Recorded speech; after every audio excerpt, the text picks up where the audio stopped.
Yes. Hello, guys. Welcome. Another wonderful Friday night. Thank you.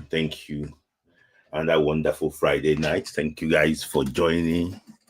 Yeah, thank you guys for joining. Thank you for joining. I really actually would appreciate you. Thank you for joining. Thank you for joining.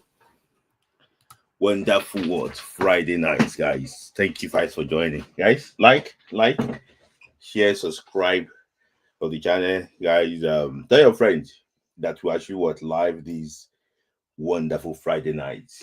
Apologies for coming late. Was due to circumstances beyond my control, so I had to just do some few things before actually what coming live. So thank you, guys. If you're on Instagram, go on Gent Football 2 on YouTube and go and join. Go and join. We have a lot of things lined up for today's show, and there's also the dollar sign there. You can also click on that dollar sign. If you want to support us, you like what we do, you want to support us, click on the dollar sign. Let's actually contribute to us by supporting us. So thank you guys for joining. I don't want to stay too long today. If you're on Instagram, please. Instagram stream will be ending very soon. Just go on YouTube and actually go and join. Loads of things got lined up today. I hope that we can have enough time to discuss everything. So, guys, I'm just waiting for tell the people that you are close to that normally join us this wonderful Friday night. Tell them that we are live this evening. I know that people normally join us when it's time for Super Eagles matter. Don't worry, we'll talk about Super Eagles today, but I have to just start by talking about the Nigerian champion. So, if you are new, I don't know how would I say it. If you are new or you live under the rock, you you should know that the MPFL, we have a new champion. That's actually what Redmond Stars, that the champion of the MPFL. So they won the MPFL, the first Southwestern team to win the MPFL in 15 years. So it was Jesus Baja, the Adewale Bridge Boys that won the league in 2000. So Redmond Stars, not Southwestern team, repeating the feat this year. So that is that. Congrats to them. So they did the bus parade today, and it was a very eventful actually what bus parade. You can see, they tried to like move around the Ikene. That's actually where they are based. So they see those that bus parade there. So and yeah, you can see the bus parade there. Let me just show you. I was really impressed with the bus parade, and it shows that the connection between them and the fans. I can see that connection. You can see a lot of people actually what came out there to to support them, to share them on based on being the champion for the first time in 15 years for a Southwestern team. That's actually what I think 20 is that 15 years? No, it's 20. It's 25 years. That is massive. So and I came up with something that this was when Rangers too won the MPFL, when Rangers won the MPFL, they did their bus parade. So this was Rangers bus parade. You can see that this was Rangers bus parade when they won the MPFL. So this was actually what Rangers bus parade, just to tell you that Remo Stars maybe probably learned from what Rangers did and try to actually add more to their thing.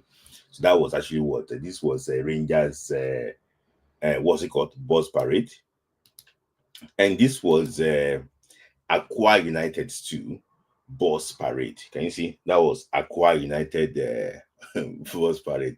As if they are going for a wedding ceremony.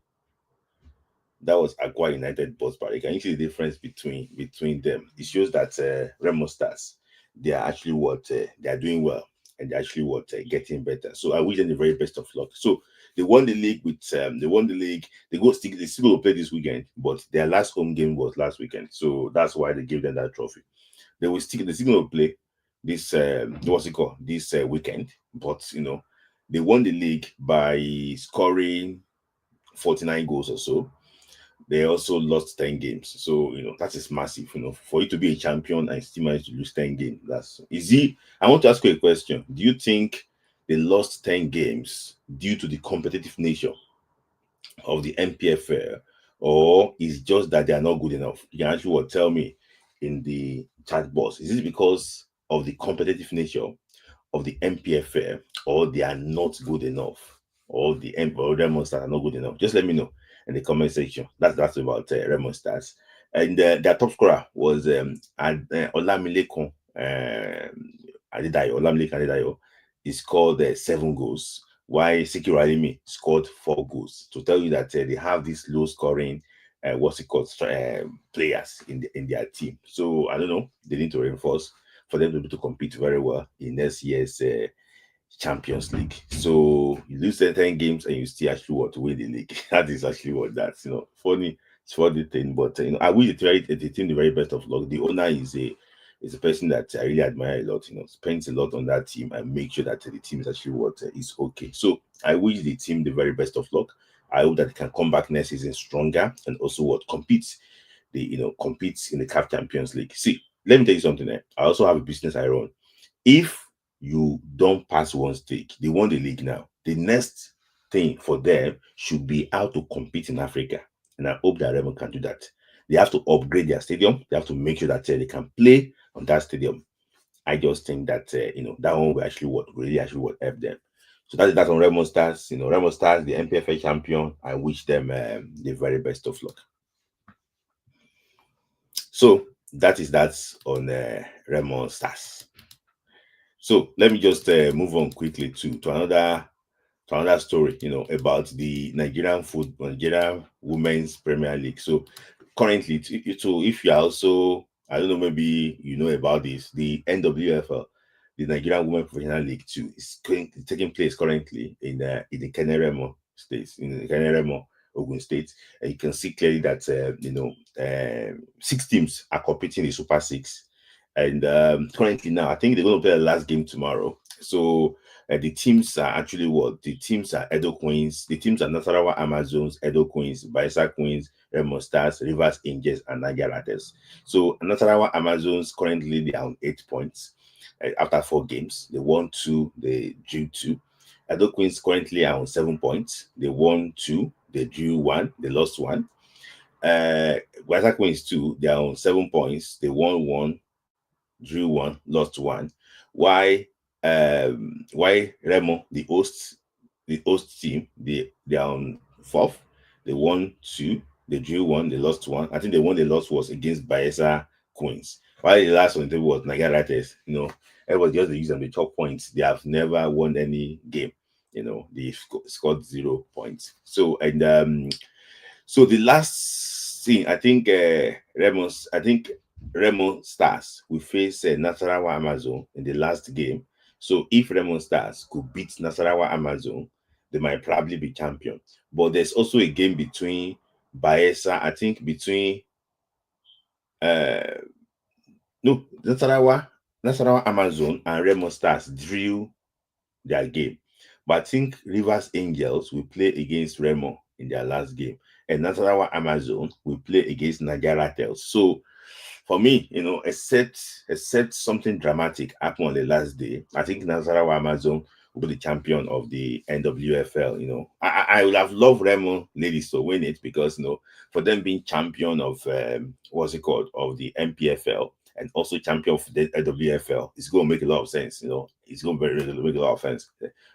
But if I'm to be honest to myself, I think that the Remo Stars ladies team is not strong enough compared to Edo Queens and Nasarawa Amazon, even Bayelsa Queens. So I'm looking forward to like a team that will win the NWFL and also represent Nigeria very well in the CAF Women's Champions League.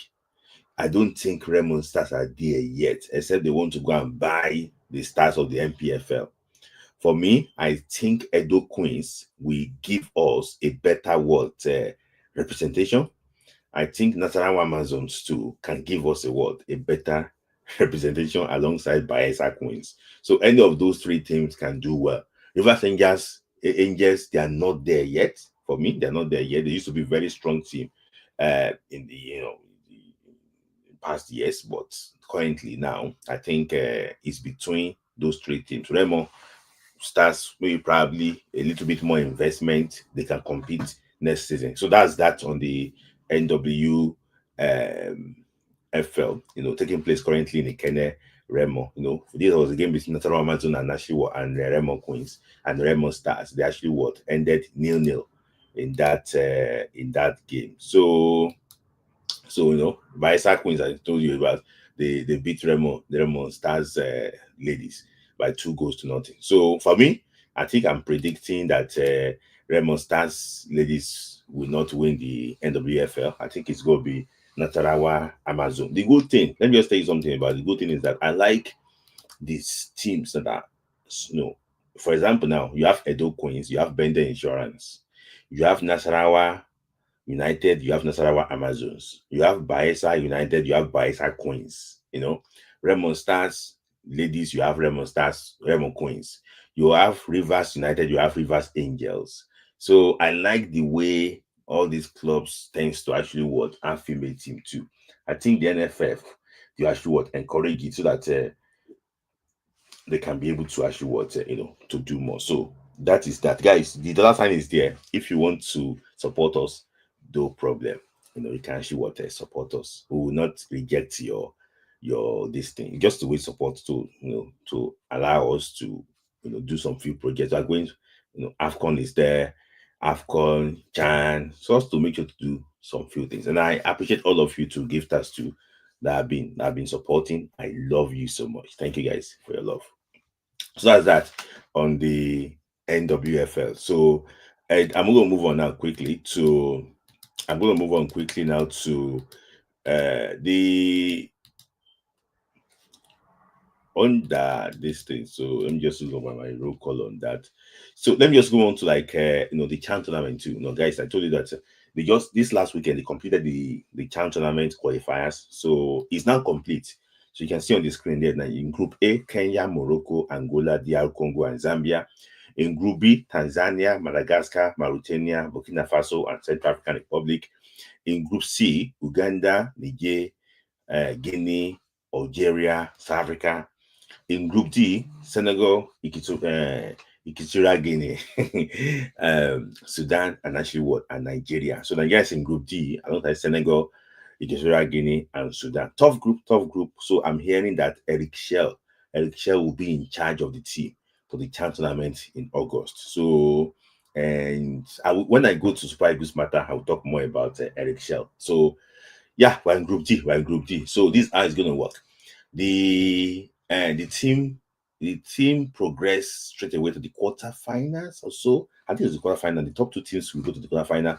But because Group A, B, and C, they have 5 teams in Group A, B, and C. I think you are going to the second round.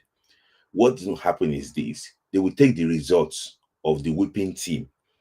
I think out of all of the top 4 teams, they will now calculate what's it called, the third best place teams. So this will take place in Tanzania, Uganda. So I also wish Nigeria CHAN Eagles the very best of luck.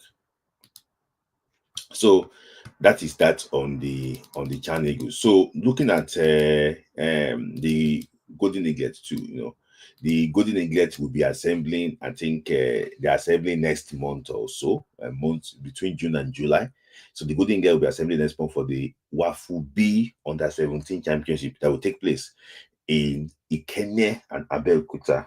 So September 10. So they will have the first of the campaign. It's going to be like screening. Then they're going to look for release the players, come back again. So majority of the players will be from the Nigeria Future Eagles under 15, and also from those that played last year's under 17. So their captain Kletos is actually a part of this current under 20.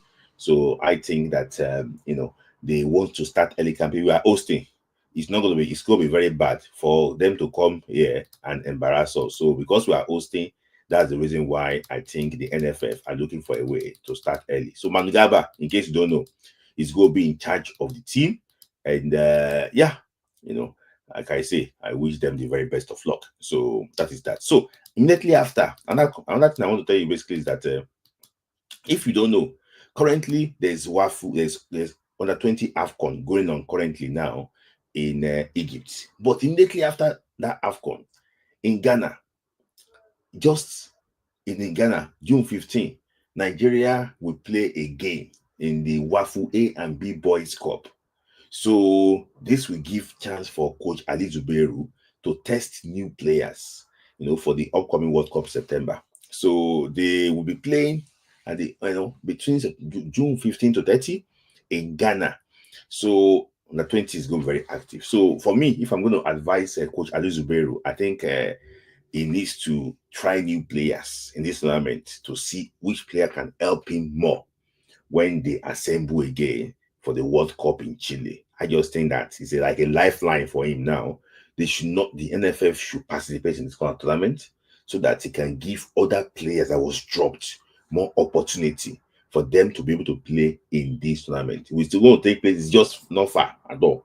June 15 to June 30 in Ghana.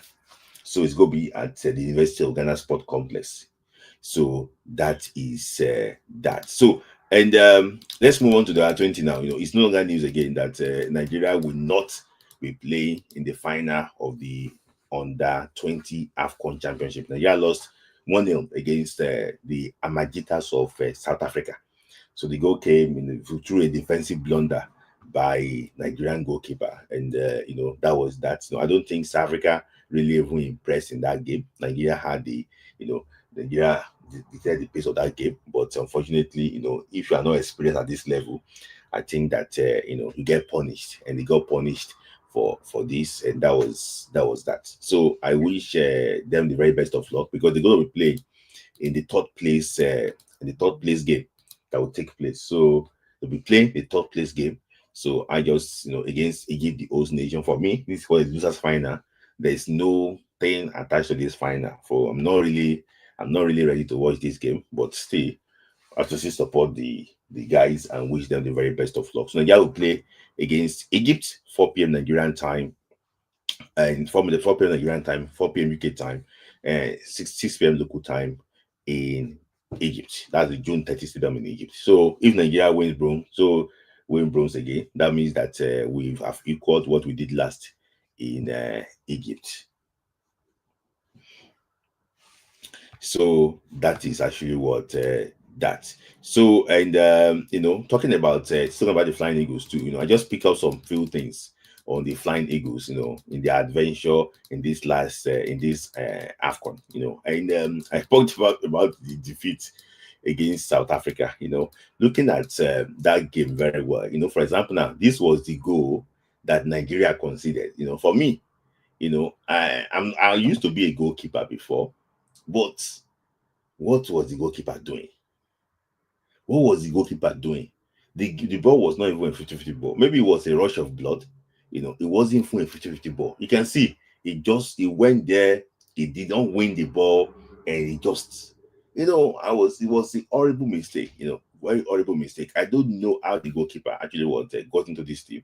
It was horrible mistake. And the funniest thing is that the goalkeeper is one of the most experienced player in that team. He's one of the most experienced player in that team. He plays abroad. He's one of the most experienced player in that team. People might argue about him and things like that, but he's one of the most experienced player in that team. And it's so sad that we find he's here. So look at what he was trying to do. Look at what he was trying to do. Exactly that you're not going to win this ball. He just came here and embarrassed the whole team. So for me, I also think that the Super Eagles, the Flying Eagles, did not even play very well to deserve to even qualify. Two teams were poor, but this was a horrible mistake. I think that the guy should be dropped from the team totally. I don't think that it's already. For me, I think that it's just a waste of time if you keep this guy, around the team. So that is that on the Flying Eagles. I wish them the very best of luck. I'll be watching them on tomorrow. No, not tomorrow. Yeah, it's going to be in 2 days. In 2 days. So that is actually what that. Somebody said that goalkeeper that considered 7 goals. Yes, 7 goals in the league match, and don't know why he made the team. Yeah, 7 goals in the league match. Yeah, yeah. I don't know why. I don't know who scouted the coach for who had that goalkeeper for Ali Zubero. That was really actually was really bad performance from the goalkeeper. So let's move on. So the Super Falcons. So I told you last week that Falcons will play against the Indomitable Lions of Cameroon in the double header. In the double header game in Abeokuta, Ogun State, and the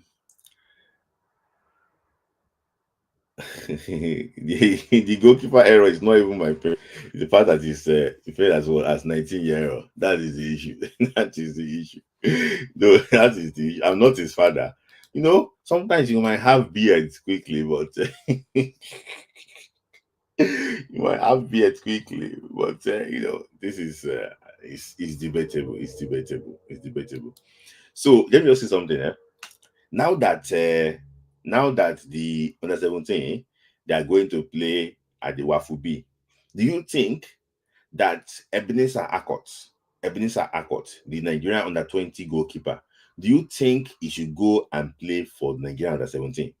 Do you think he should go and play for Nigeria under 17? Do you think that the guy can pass MRI? I'm talking about Ebenezer Akot. Do you think the guy can pass MRI? Do you think he should go and play for Nigeria under 17? Guys, debate that one. Let's talk about different things. So guys, go on YouTube and go and join. Go on YouTube and actually what and go and join. Where is Tosin? Okay, Tosin is not here today. Tosin is not here today. So let's continue. I don't think Ebenezer Akot will pass MRI. I don't think so. I don't think so. So let's just move on quickly, to the Super Falcons. Although it's no longer news that you heard about this news about Michel Alozie. So that the Super Eagles are not doing hand washing. So why should we? Michel Alozie calls out NFF over shameful treatment.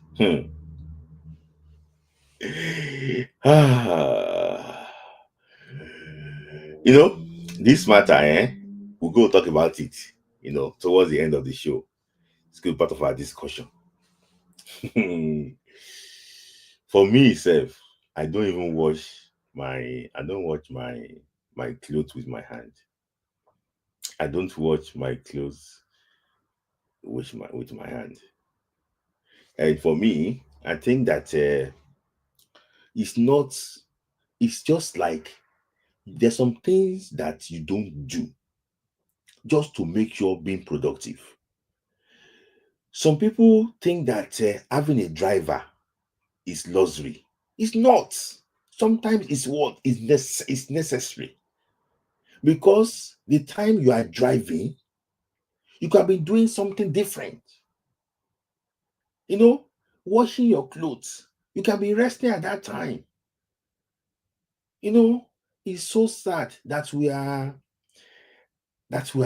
putting. It's so sad. Now they might look for a way to take out of the team because of this. This is a professional player. I'm not sure that Michel Alozie will ever wash our clothes with our hands in America. With hands in America. I don't think so. There's some things that are necessary in life. No, it's not pride. Most of the NFL officials said they have washing machine. You know, so in the hotel now, they lodge them. So they don't have somebody to help them wash clothes in the hotel that they lodge them. They don't. That hotel does not have washing machine. What type of hotel they lodge these girls? So there's no washing machine. There's no laundry. There's no person. Sometimes I know in Nigeria, some people will come and help you to wash your clothes, pick your clothes up and wash it. So they cannot afford to call those people. It's so sad that we treat these people like this. It's so sad. It's so sad. It's so sad. It's so sad that we treat these people like this. It's so sad. It's so sad. It's so sad. I just hope that, you know, it's so sad. It's so sad. It's so sad. Let me try and play her voice and guess I can sure listen to her voice, please, quickly, so that you know that Namin confirm this one. So let me play her voice and so that you can listen to the voice.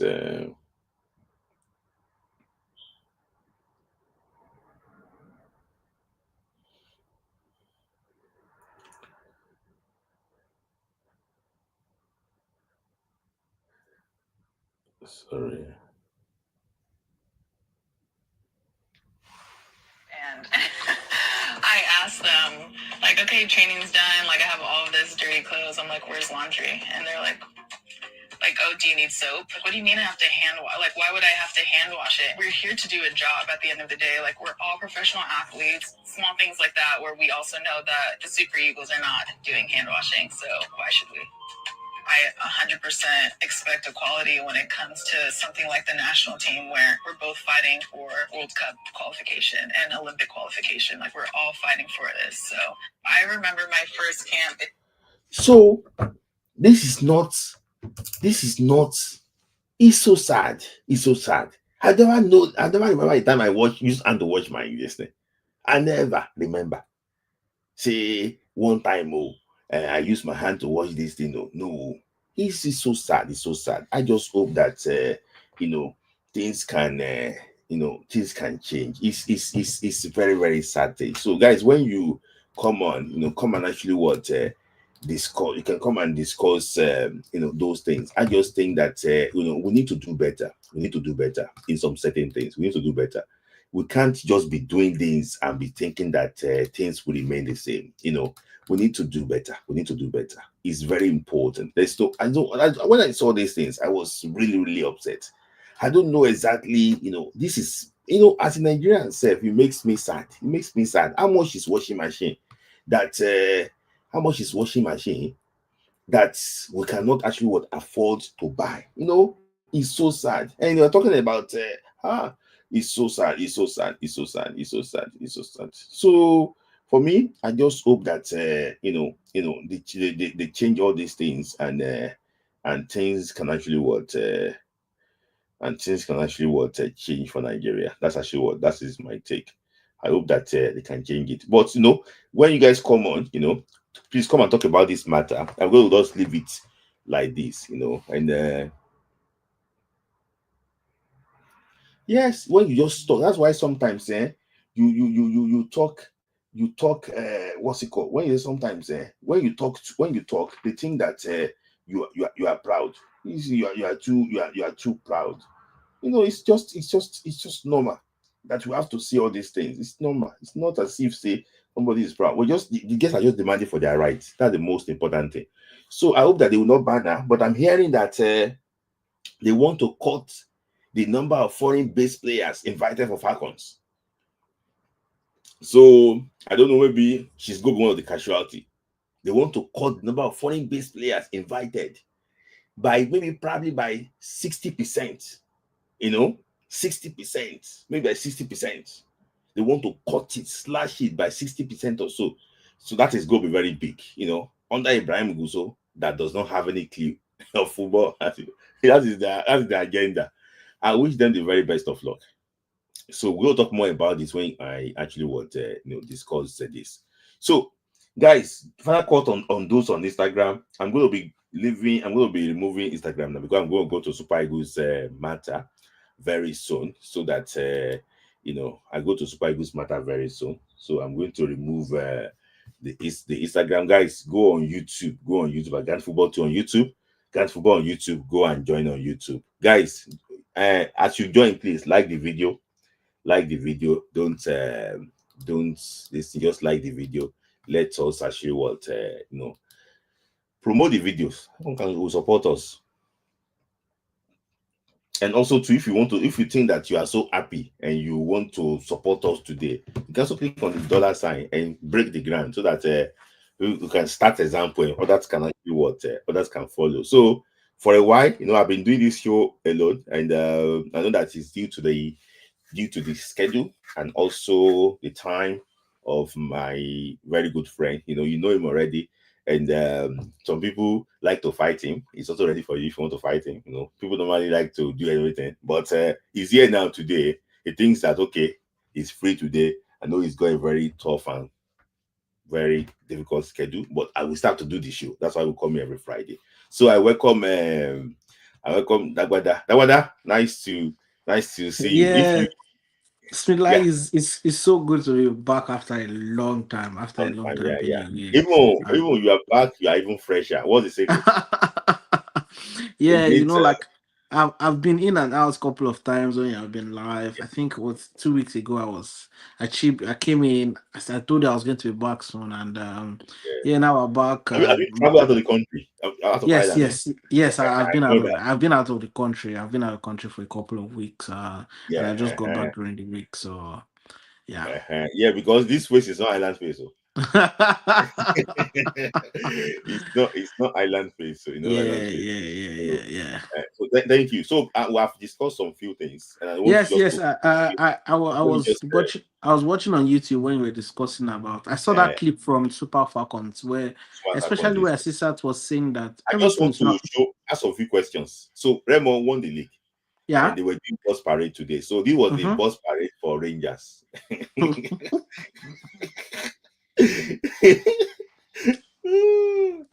This was the bus parade for Aqua. I think they're going for a wedding ceremony.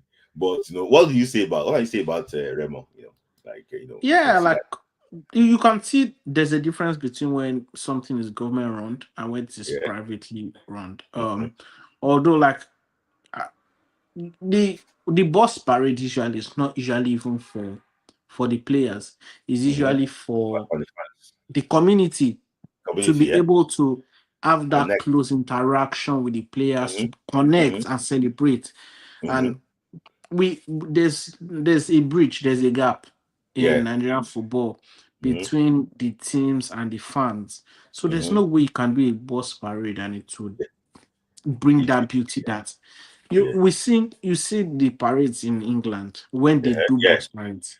You Yeah. see how massive it is. The whole city is on a lockdown Yeah. and players are literally almost half drunk That's and wrong. Yeah. all of that. So Yeah. there's Okay. always that connection because each city Uh, they feel a connection to that team. yeah. It's been a journey for both the Yeah. fans and the players from the beginning Yeah. of the season.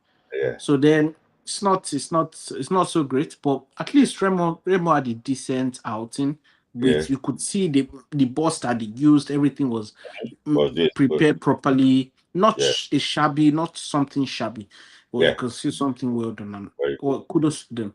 Kudos to them. So, and secondly, too, this is the goalkeeper that made a mistake, for the under 20.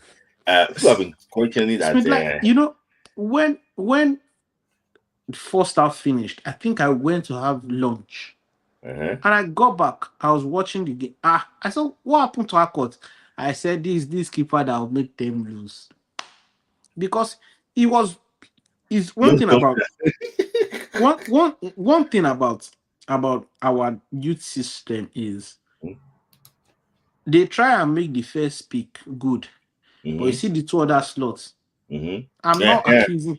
I'm not accusing anybody, but the two Mhm. other slots is always questionable. Yeah. Because Yeah.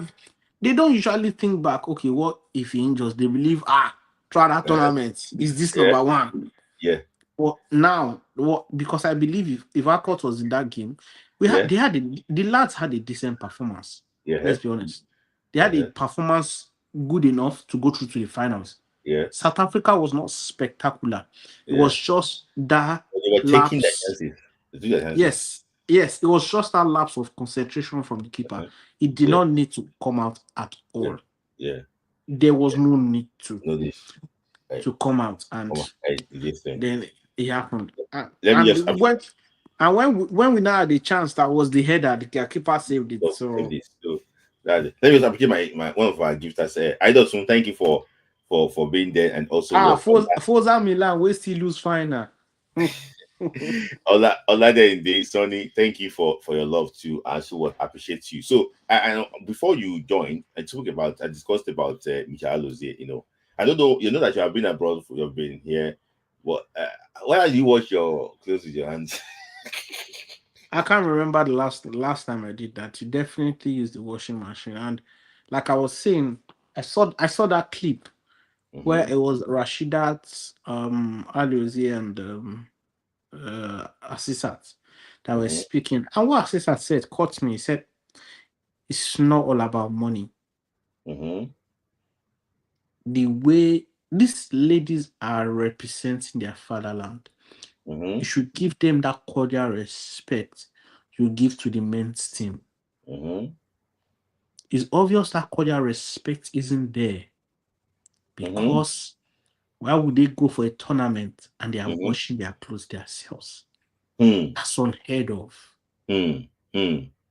That's unheard of. That means you don't respect them. You don't. They even should be giving more preferential treatment than the male team. Yeah, because they need more care and things like that. So they are ladies. Even apart from the achievement the women's team has done for the nation, they are ladies. Yes, they are ladies. They need that care and everything. But unfortunately, this is largely what it's just crazy. I just hope that they can actually they can I hope they don't punish her. That is number one thing. They don't punish her. That is number one. In Nigeria, we won't be shocked. It's not new. They remove that name. And the funniest thing is this: in Nigeria, if you speak up, you are in trouble. That is the problem. So I just hope that they will not punish her. She's talking about her right. She's educated. She's not as if football is everything for her. She's educated. When she's done with football, she's going to start practicing. So that is that. I just hope that they will look at this thing and change. It's not as if they will look at it and and just think that you talk against us, you are in trouble. So I just think that they should be able to look at that and change. So to transfer news now, for example, now Boniface don't abuse us style. Say, when are they get this news? When are they get this news?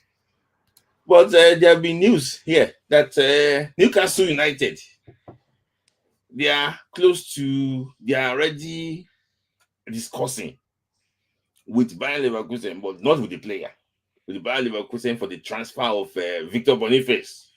You can see the people about by Spanish media, by German media, by a lot. 50 million euros is what Bayer Leverkusen actually want to get for him. So I think I'm hearing feelers that Alexander Isak might be considering a move to Barcelona. I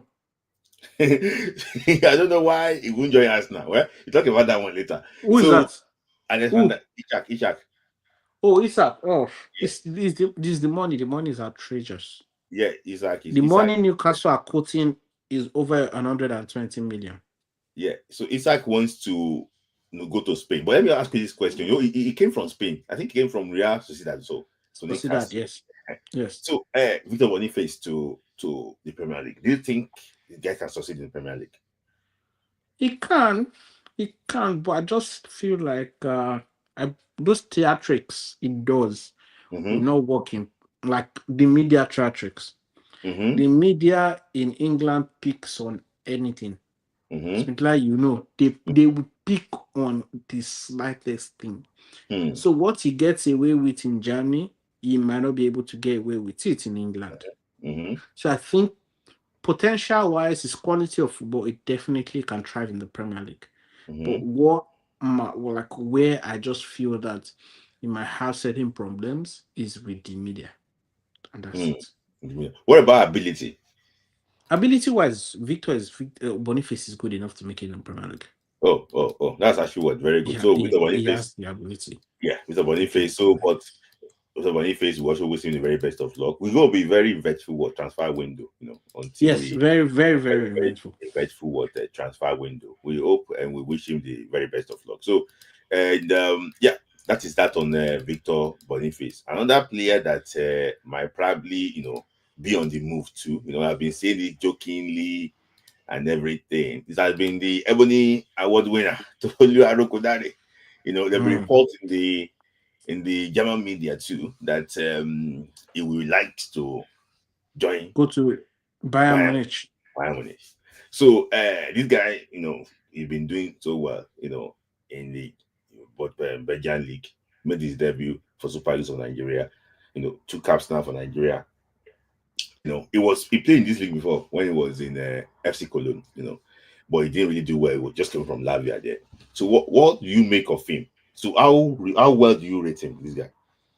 Yeah, Tolua, I've not, like I said to you the last time, I've not seen him. I think I've seen clips here and there. Then his performance for Super Eagles, you could see like he has that ball flare in his, but if he goes to Bayern, I think his career, he might draw his career back because I don't see him benching Harry Kane. Yeah, as a backup to Harry Kane, that's what He's going to be a backup to Harry Kane. At this Yes. stage of his career, does he want to go and be a backup? I believe he should be going to a club where he will be starting and getting game time. Because if he goes as a backup to Harry Kane, you'll probably just be getting 10 minutes here and there, cup games, and I feel for his career, that is not good enough. Yes. I also agree with you too that he should go for where he can get playing time and playing opportunities. So going to Bayern, he can still go to Bayern later, but going to Bayern at this very early at this stage, no. This stage, I think I might probably actually limit him slightly. And if you are not playing well for your club, you're not getting games for your club, you won't get called up to Super Eagles too. No matter I say you did Bayern, so except you don't establish yourself for Super Eagles. For example, now if suddenly Victor Osimhen maybe joins Barca or joins one big club and he wasn't getting that enough game time, people will still trust Victor Osimhen to come and do the job because he don't make name for Super Eagles. But if you are still a fringe player in the Super Eagles and you want to go and join this big club, forget that big club. But even not doing well there. Don't let's forget Victor won the league and Napoli already. So going to that fringe, you cannot say Victor has proved himself to be top class. Victor has won the African Footballer of the Year. Don't let's forget. Yes. He has won the African Player of the Year. So I just think that we should, I'm not his advisor because I discussed with him on Nigeria podcast, and he really came for us that for my friend IoT that you were trying that you are limiting him and things like that, being sarcastic, but I wish him the very best of luck. It's a transfer we have to watch out for. So this transfer, there's a rumor about Lookman, there's a rumor about other players, about Kevin Bassey, about Bashiru, but I will not go into those things. I like when rumor don't become reality. That's what I like. For example, I think we'll keep for now. We'll just keep getting rumors. There will not be anything tangible until June. Once it's first week, second week in June, we'll start getting things more stronger. And I also think that because of the Club World Cup, there might be also some delay because some top clubs will be playing in the Club World Cup. So for now, everything we still get is rumors. There's nothing. Definitely, clubs are already talking to their targets. Any serious club is talking to their targets. They are already pre-negotiating and all of that. But there wouldn't be anything strong yet, except maybe clubs are going to, for the Club World Cup, that want to sign their players and want them to go to the Club World Cup with them. For instance, now Trent and the Bournemouth centre back also. How come you lost out on that one? How come Arsenal lost out? When Madrid comes calling, there's nothing you can do. But it was Madrid was thinking about between Saliba and him. But they know that for Saliba is not ready to leave. Saliba is happy at Arsenal. He's not ready to leave yet. But they're waiting for him to run his contract. Yes, they are. And right now, Arsenal are already negotiating with Saliba for a new deal. Yeah. And the policy now at Arsenal is you cannot enter. Saliba, he would sign. He would sign a new contract. With Mbappe talking to him. He would sign a new contract. If he doesn't sign, then he has to leave. And Arsenal wouldn't sell him for nothing less than £100 million. So, but what about this is Nigeria, this thing. So I will have asked you some questions because don't forget you just lost out to AC Milan. You lost out in the semi-final of the Champions League, and so because you don't abuse AC Milan small now. AC Milan played. He will come for me. I'm sure he's already talking. I know. I'm going to bring him on. I'm sure he's already. Yeah, he's here. He's here. He wanted to tackle you. He's here. He's already texting me. I know that he I'm wanted to sure tackle you. is. I'm sure. Yeah, Okay, he he's has here. not said anything. Yeah, yeah, I can see Yeah, him. I can see him. he sent me a message already. So I can that see. I the person that is saying that Guy Corres is close to Arsenal move. There's Arsenal has not been there. There's interest. Well, Smith, I think we should be adding a spice of transfer news here and there. yes, So yeah. Guy Corres, I can see someone saying is there's nothing close. Um, Mm-hmm, the new Arsenal technical director wants Arsenal to buy Guy Corres. The coach mm-hmm, Ateta prefers Sesko, mm-hmm. but for now there's no bid. There's just interest. Do you think Sesko is good enough for us now? You know, what a coach sees and what like the technical director sees is different. I think because to be honest, Sesko he has the potential. He's Mm-hmm, still very raw, but he has mm-hmm. the potential to be Yeah, a to be. very good player. A Okay, very let me good ask player. you a question now. Where does Victor Osimhen lies? Because of Honestly, what we've seen is where it's do you think Victor Osimhen lies? that's quite tricky because I feel that the club that it would like to still want him, if Chelsea I feel with Chelsea's win tonight, I believe they got Champions League. I Okay, don't know if they will still want to go for him. The destination I still for Siemens Chelsea, but I do okay. not know with them being in Champions League, maybe they will change with their wage structure and all of that. But I still think that it's going to be Chelsea. Yes. Okay. Okay. That is that, guys. We add some spice for you. That's that on the transfer news. But I want to start Super Good Matter by just thanking God for my very good Mm. friend, Taiwo Woni. Some of you guys knew that what happened last weekend against Leicester City. It was he had this abdominal injury that required what operation, but he's now back. He's recovering very well. With his family. We give God that glory because I couldn't even sleep the day on Tuesday. I couldn't sleep very well. When I heard that induced coma and everything, I couldn't sleep very well. I'm happy that he's back. Fantastic gentleman. It's a guy that it's not as if I had this tough relationship with him, very close relationship with him, but he's a guy that is a good example of a professional. He does not talk too much, he doesn't do anything too much. So it's very difficult for somebody to say that I only did something like this. It's so hard. So I'm happy. When I joined the prayer meeting, I know maybe you joined the prayer meeting for him, and There was a prayer meeting. yeah, in Ballers in God. Bolas in God. Ah, I okay. saw people like we will see about 300, 400 people praying. I realized that it's good to be good. Uh, it's good to be good. So I am happy. So I know that if you can hear me now, please make sure the camera is stable and make sure that there is no noise in the background. Though I'm going to actually bring you on very soon. If you are ready, just send a chat to the private and make sure that you are actually what you are ready. So that is that. I wish him the very best of luck. And the coach of what's it called, other friends to discuss today that Yeah. I mean, his next espresso. his press conference that he will join them next week or so, just to be with the team and everything. I'm happy. I don't think he can play this season again. Uh, so he needs to, and the issue is that it's it's also a player of interest in the transfer market.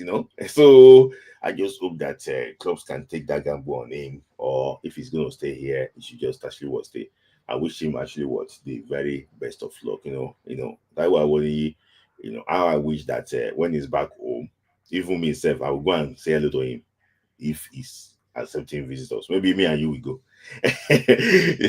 So he's accepting visitors. So that way I wish you the very best of luck. So get well very soon. What can you say about Tarawani's injury? I don't have a personal relationship with Taiwo Awoniyi, but I Mm-hmm, know he's a fantastic human being. He's mm-hmm, somebody that's quite respectful. The mm-hmm, way he's being portrayed in the media is someone that loves God, humble, mm-hmm, easygoing. He's mm-hmm, gone through a lot this season in mm-hmm, terms of injuries, and he's the last person that deserves for this to be happening to.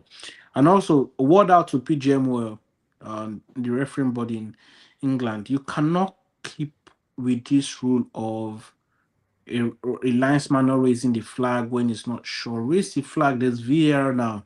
If the flag had been raised, that doesn't happen because he would not have continued pursuing. And that him is somebody that puts the body on the line. He just wanted everything. He wanted to make sure that they win that game. But I wish him a speedy recovery. Wish him Godspeed, and hopefully he'll be back on his feet soon because the preseason is almost here.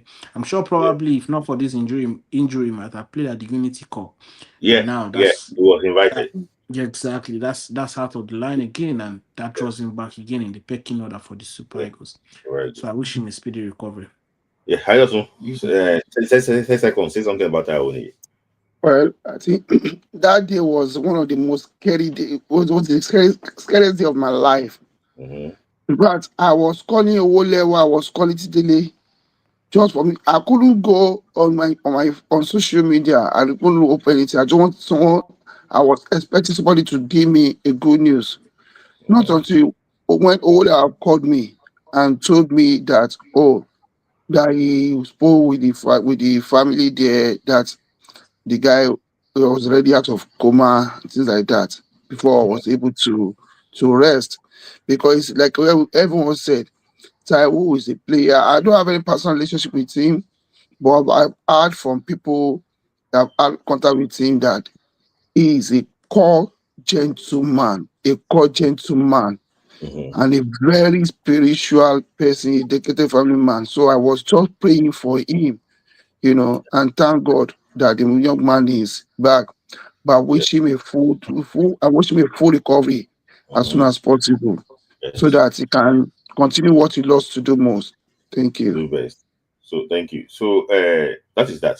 I also wish, on behalf of Ghana football, on behalf of those that love us, that connect with us, I wish Taiwo speedy recovery. He should be back on his feet very soon, so that he can also like to, I know that he's a fighter. He likes to, to fight and everything. So I always want him to, get well soon, and also start actually what they're doing, what he knows how to actually what to do best. So that is that on Taiwo Awoniyi. So let's move on. Okay, let's move on. So the music of his hand, for life. Yes, for life. Thank God. I was happy when you beat you home and away that you never win Champions League until you guys are. Yeah, never win Champions League. That's why they want. That's why they want to say you're a star player. Yeah? So let's just move on to people have been asking me questions about about Super Eagles matter, about this and that, but let me just try and give you updates on some things. If you have been following news today, you will know that there was a news that came out on BBC that Congo, Democratic Republic of Congo, actually that was suspended from the last World Cup qualifier. FIFA lifted that suspension today. So Congo Brazzaville cleared to return to what? To international football.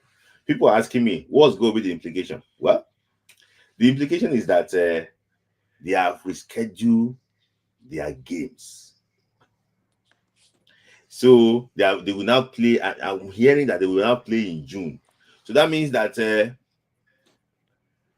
their group, they have Morocco, Zambia, Niger Republic, Morocco, Zambia, Niger Republic, and all that team again. I will try and remember, and Tanzania. They actually in that same group. So it means that before there used to be 4 teams in that group. So second place team, they will take away the last 2 results. What's it called? The last 2 teams in the group, they will take it away from the best second place team. But because Congo is back now, they will just take only arbitral results away from the group. So the implication for Nigeria is this. That means that I'm going to give you a table now quickly so I can be able to explain that one to you clearly so that you'll be able to see exactly what I'm talking about. Yeah. So look at this. This is how the playoff teams. This is how the groups, the second place team in the World Cup qualifier. This is actually how they actually was stand now currently. For example, now Gabon will be on 9 points. Because what? Because the teams that they have played are actually weaker teams. So what this thing just shows us is that if we can try and get results against the team that are above us or slightly behind us, we can get the result against them. It's better than getting result against the whipping team in that group. Because the way they will calculate the World Cup qualifier, what you call this point, they will take the last team in that group, they will take the result away from your results. Are you getting me now? So take the result away from your results. So that's just the implication. So for me, I hope that we can get a result against Africa, against Rwanda.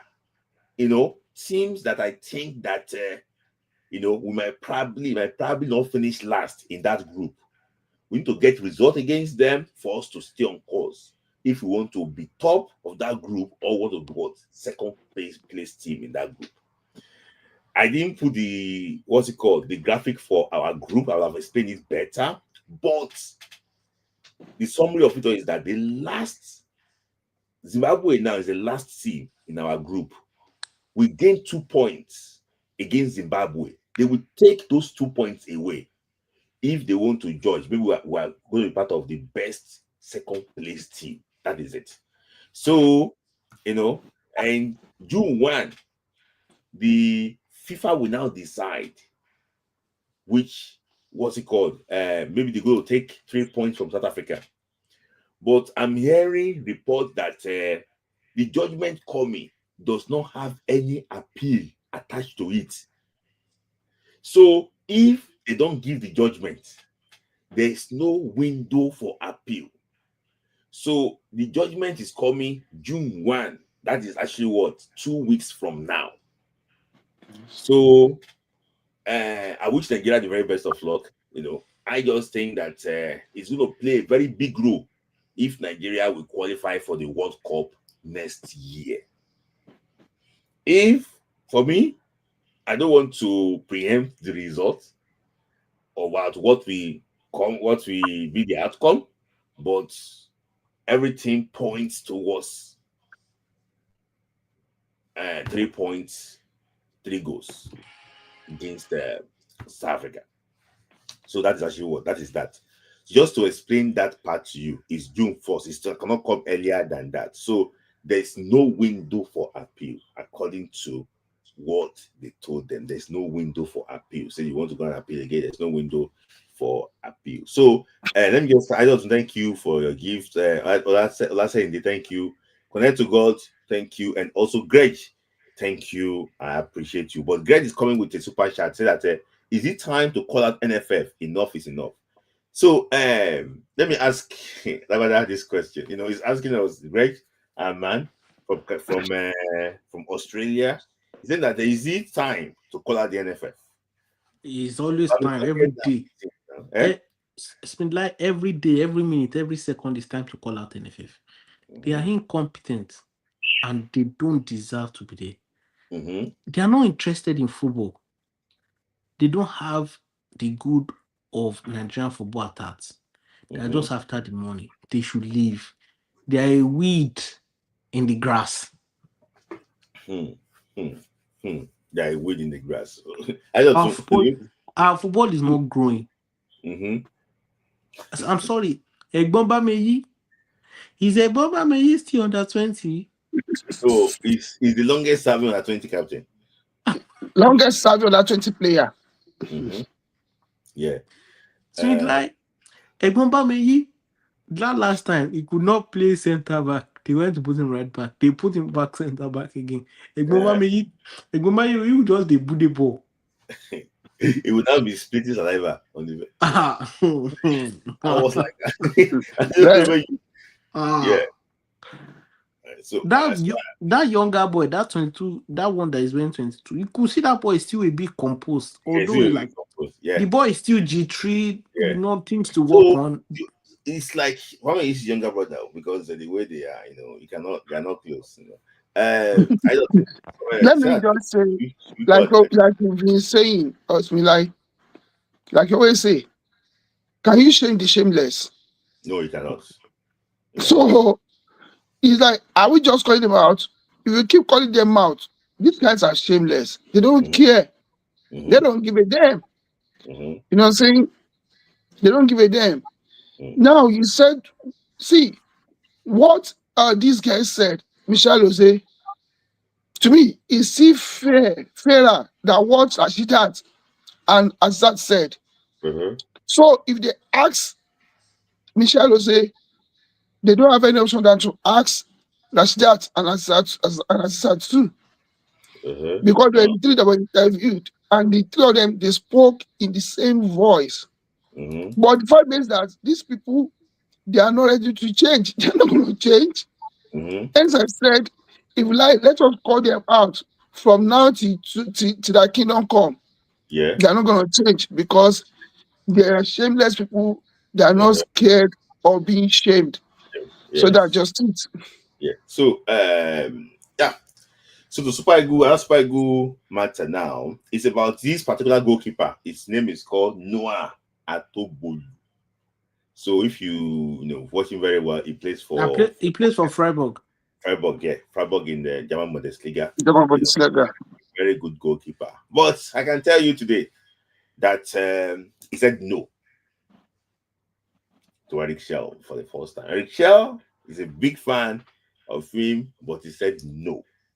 He said for now, he's not ready for now.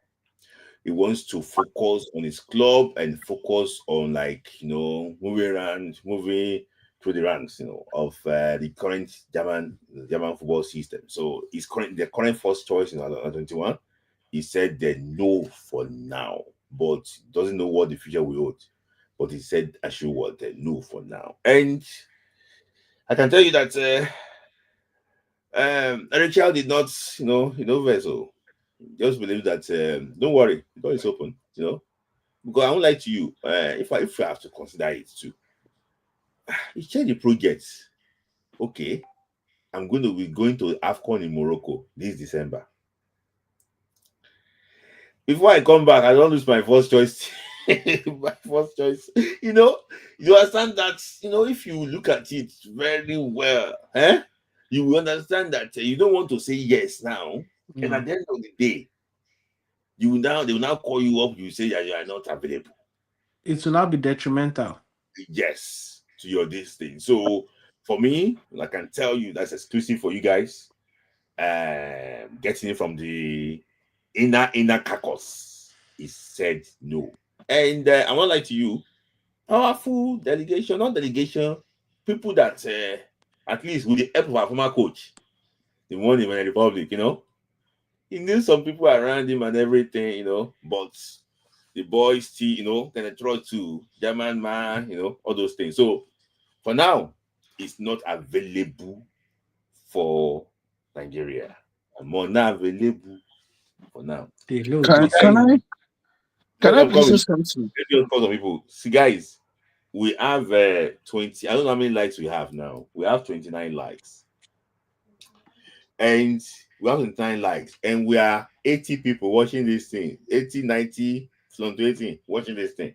Guys, like the video. So, I just want your thoughts quickly. Let me just say this. We've seen goalkeepers that went for competitions like AFCON, and after the competition, they go back to their clubs and they still reclaim their first team shirts. I want to believe that Noah Atobolu is not new. I'm sure he follows Nigerian news. See, Smith, if I was Noah and I see the way the people, Nigerians, treated Malka Okoye, I will not hesitate to decline. Because the young man must have seen that. You not come under Okoye. You think you not come under Okoye? Say, no matter what you do, the guy in South Africa is the first choice, so you could go there, go sit down for bench. I mean, it's possible. These guys, they communicate. They communicate because it will like, oh, I keep in Bundesliga for Freiburg, and someone keeps for, I'm sorry to say, a low club in South Africa, and it's going to be the number one. It's going to play ahead of me. That means I'm not good enough. Because the way it is Nigeria, except the first goalkeeper fumbles before we can use another one. If Uzo had not fumbled, go and bring Chesney, go and bring the one in Barcelona, go and bring the one in Madrid, go and bring all the best goalkeepers. Uzo received number one. So it happens that way. I'm sure these guys too must have seen everything. He has connection, he talks to his people. I'm sure that's why the young man said no. It's not about losing his first team, it's not his first team jersey. It's all about, oh, you people don't, the way you treat, we probably with the foreign bonds. No, that's not the way. Because like I said, Uzo did more damage to our football than Maruka Okoye. At one point, we asked Uzo, it was when we had no choice. But Maruka appealed immediately. So I don't believe it's because of his first choice. It's because of what they did to Uzo. That's my opinion, though. Okay. Okay. So, but when that one is going on, and that player that was close, maybe he didn't come and do that. Maybe he didn't call Katapoguma. It's Felix Agu. You know, he's close to playing for Nigeria as ever. So I think he already had a meeting with the coach. The coach likes him. That is one important thing. The coach likes him, and the coach believes that he can improve the team. You know, he's very experienced. He's of the now ripe age. He thinks that he can actually improve the team. So, yeah, another player that might probably be closer to play for Nigeria is Maurice James. Maurice James, and Nnamdi Collins. Smith, like, where are all these boys coming from? Nnamdi Collins plays for Frankfurt, in the German Bundesliga, while Maurice James plays on loan from Wolfsburg to what's his club called? Mainz. He's on loan. He's playing for Mainz. Mainz. For Mainz this season. So those ones are close. And other players is also very close. Is this man? He's going to be meeting with the coach. Otto, former Arsenal goalkeeper. It was. Can this boy take the heat? Can he take the heat? No, the issue basically is this. Say, which heat they take? The heat where they take? Where we say the goalkeeper they make mistake anyhow. You the one that your first choice. The problem I think Maduka Okoye had then was that he could not control his defense very well. But this guy that is current first choice, he's got the ability. He can shout more than his ability. So, for example, now when Maduka Okoye was there, Uncle K was in front of him. The gate gap now.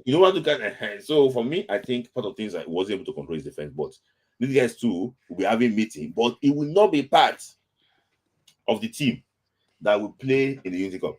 But he's going to have a meeting with the coach and see exactly. So, I'm hearing that passport and everything, is actually on the way. Yeah. So it's another player too that is very close.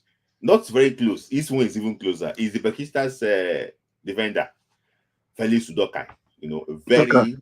A very tough central defender. I won't lie to you. Out of all the players that have been pursuing, this guy is the one that I really like.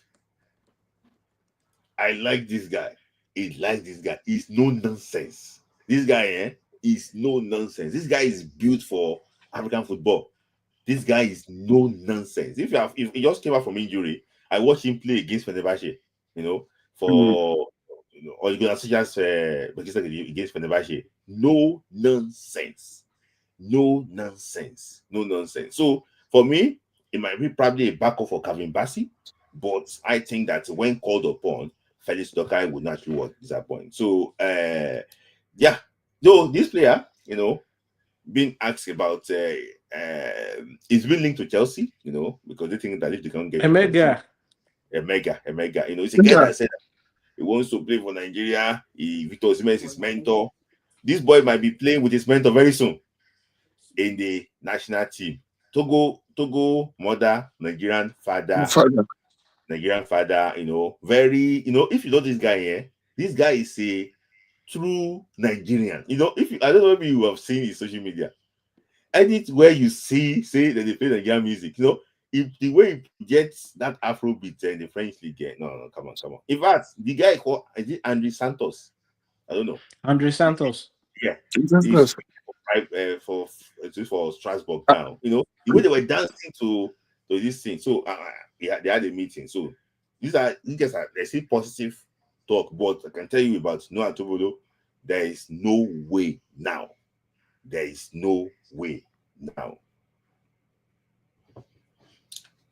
Smith, can I please do something? Yes. Let me quickly reply to Unemeka Nicholas. He said, "Why is South Africa using those people that don't push super chat there?" Okay, no problem. He said South Africa is using mostly home-based players, and they told the World Cup group plays. Bro, the South African players, the home base, where are they playing? When they are playing Mamelodi Sundowns and not Kaizer Chiefs, the other one, Orlando Pirates. They are the two big clubs in South Africa. Go and check it. Mm-hmm. We are saying that, see, I don't care if you use home-based players or where play, but our players that are playing African countries, they should be playing for at least the best two clubs in those countries. South Africa is not Egypt, it's not Morocco, it's not Tunisia. If you are playing in African country, you should be playing for one of the best clubs, the best two clubs. Hence, I've been angry with people that are bringing players from to Super Eagles from Tanzania, because they are not playing for the young. Either you are playing for Yanga or Simba, I won't complain. So, don't make us try to understand what I'm trying to say. Let's give everybody level playing ground. Let all the goalkeepers come. They pick the best. Don't say because this one is the number one. Pick the best. I'm not saying there's anything wrong with Nwabali. I'm just saying, if you have a goalkeeper that is good in training, if the new one is better than Nwabali, start the new one. That's what I'm saying. I will not reply you. But let me just say something there. Somebody asked me about Tosin Adarabioyo.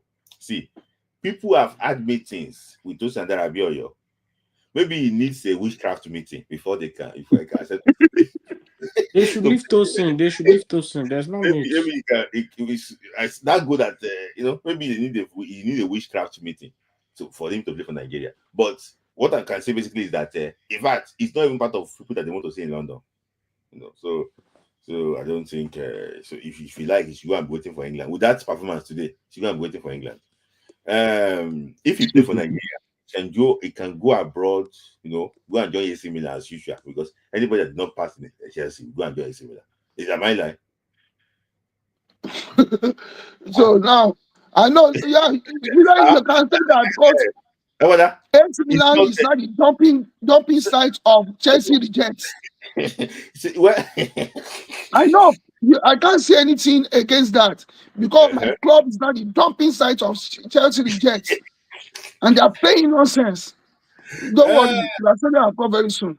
Mm-hmm. You are selling your club? Yes, we are selling it very soon. Yeah, what would you want to sell it to? Arab money. Arab money, what's that? Okay. She just sign me for AC Milan. Now, so I can be Aliyu Dati. Tijani Rangers now. You will sell him to Man City. This one they will sell him. This guy is going to Man City. 50 M. They will sell him. They're not going to buy Chelsea Jets, 5 Chelsea Jets for 10 Imagine million. you want to sell Tijani for 15 million. So and yeah, the team let's keep for sure. Yeah, so that is actually what that. So I don't think it's you know, they already approached him. So if you like, you should come and join Super Eagles. If he doesn't like, you should not come and join Super Eagles. Nobody is actually what you know, chasing him. So that is that on this. So to my analysis part now. So I'm going to be asking you, you know, since you are already here. Yeah. So let me just start with my analysis part quickly. You know, this is the final section of Super Eagles. Yeah. I looked at Super Eagles under Austin Eguavon and also under Eric Shell. And I realized that Eric Shell was right. That some players can improve this team. So, and I want to point out to some of the flaws of some of the players we have in that national team.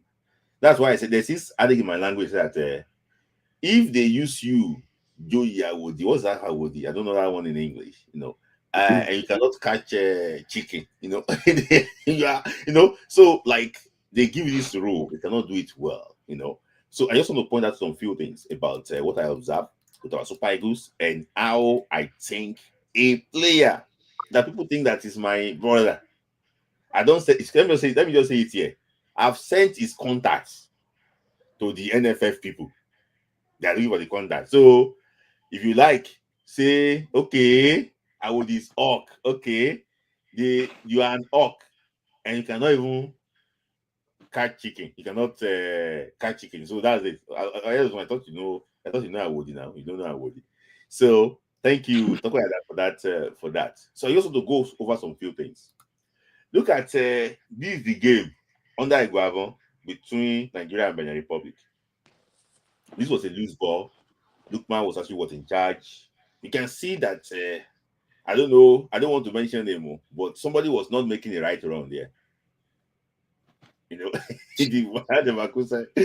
I'm just trying to say it. So when you see that this guy is looking for a different striker, they can give a different option. He knows that's what he wants. So that's why you see him trying to chase some strikers that can actually complement. Not Ahmed Musa. Ahmed Musa's time in Super Eagles no, I don't think he already passed his time in Super Eagles. So move on here. So you can see clearly again too the reason why you can see this was against sometimes I don't know, maybe I've observed this thing. When we play against a low block team, we struggle. Who Yes. So Libya formed a low block here. That was Bruno Yemichi. You know, when you're talking about that, he needed a left back too. He was right. Not a left back, you know. I can say it. Okay, let me just ask Dabala this question. You know, I've had this conversation before about the modern day left back.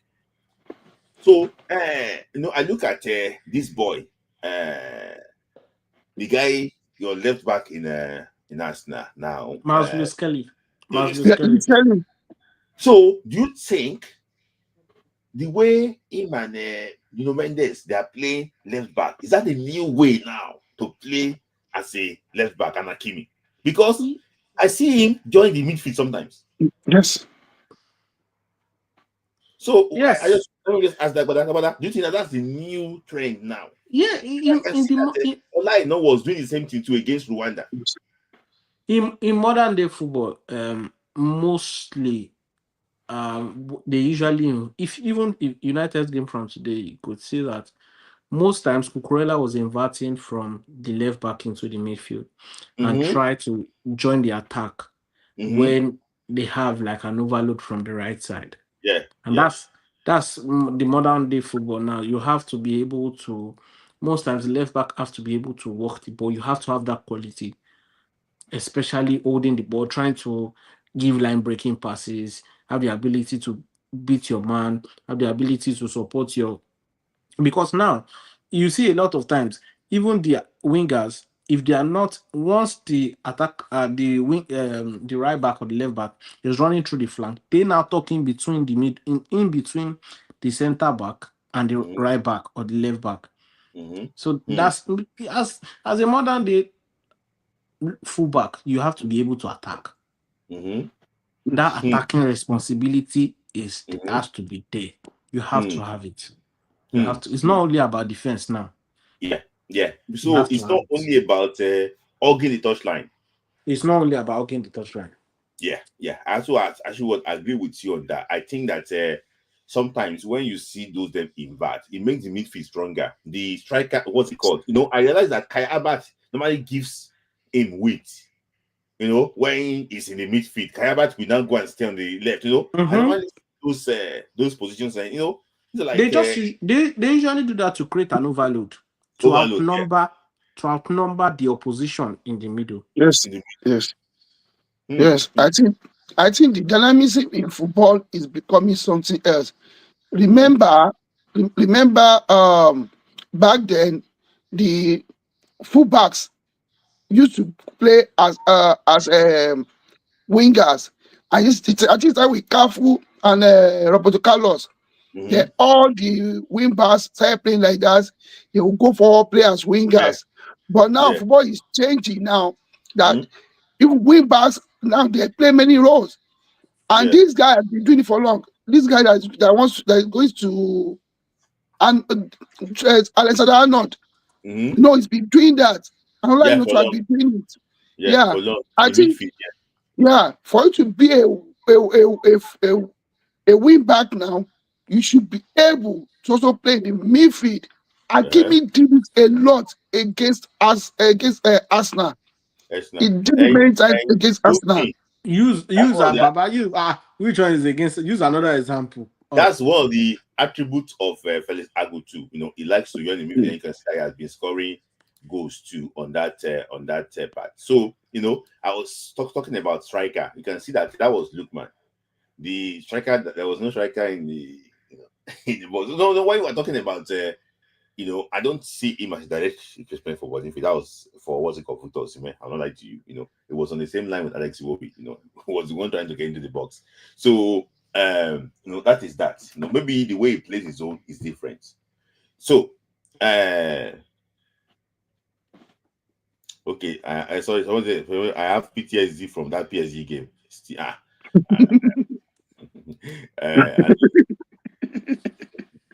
I don't go.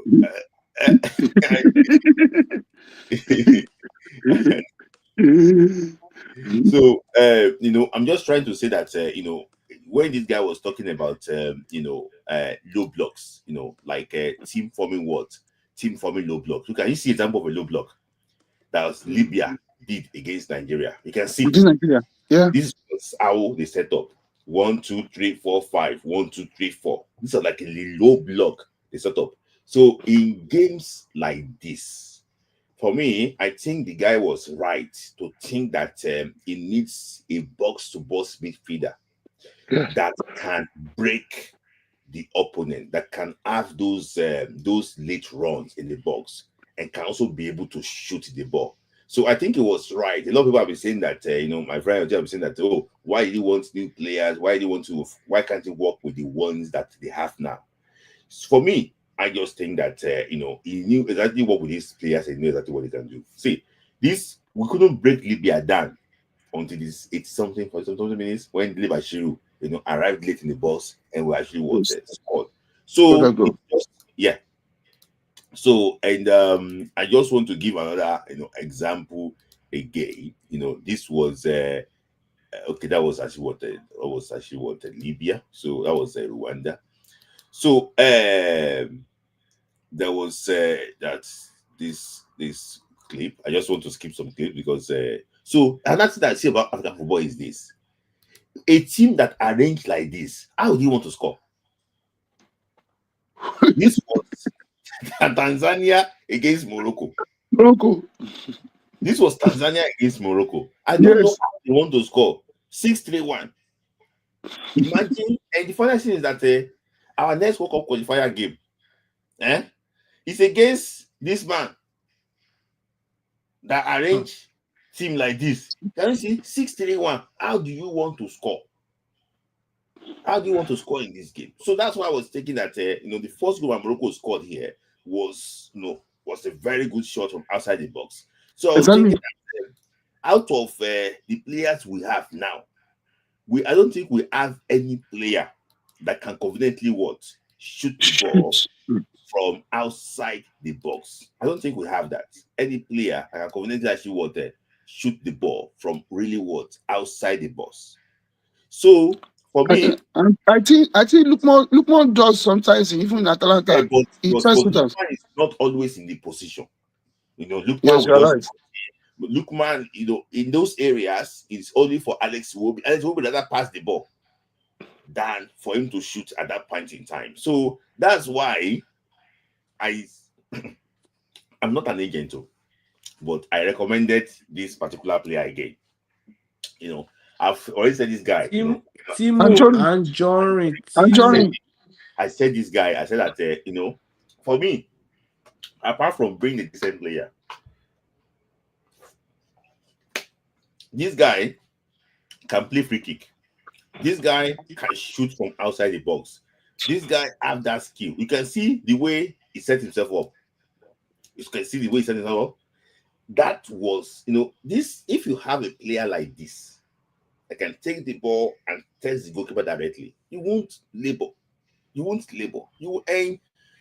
This is not the first time this guy's going to do it in his career. He's been doing it like when he was in championship before and everything. Highly rated, but injuries slowed him down.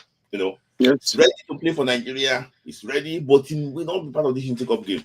But Russia might be too close. But before you will see him very soon. Fantastic player. I think that he can contribute. He's got this key to contribute something to the Super Eagles. So, and I'm going to just ask that whether you mentioned Anjorin. I know that might probably have known him probably from his days in Chelsea. Yes. A youth team plus in Chelsea. He's a very good midfielder, and he's been traveling in the Italian Serie A. I saw that this particular goal. I saw it during the weekend. I was like, this is a good goal. I did not even know that he's on the radar for Super Eagles. If he's somebody that is open to join the team, then I think we should go for him. He's going to bring a bright spark to our midfield. He has the ability, just like Tom Dele Bashiru too. Dele Bashiru. Yes. So I just your take on it, Anjorin. Yeah, I watched quite a number of his matches. Like I said, like the few matches I watched, I think that was decent. But like I said, I think injury has not been fair to him. Injury has not been fair to him. Are you sure it not score against AC Milan? Never.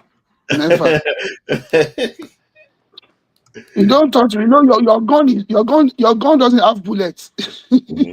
So I watched some of his matches. I think he played very well. He's a very decent player, But why I saw that name, but why not put much attention on him?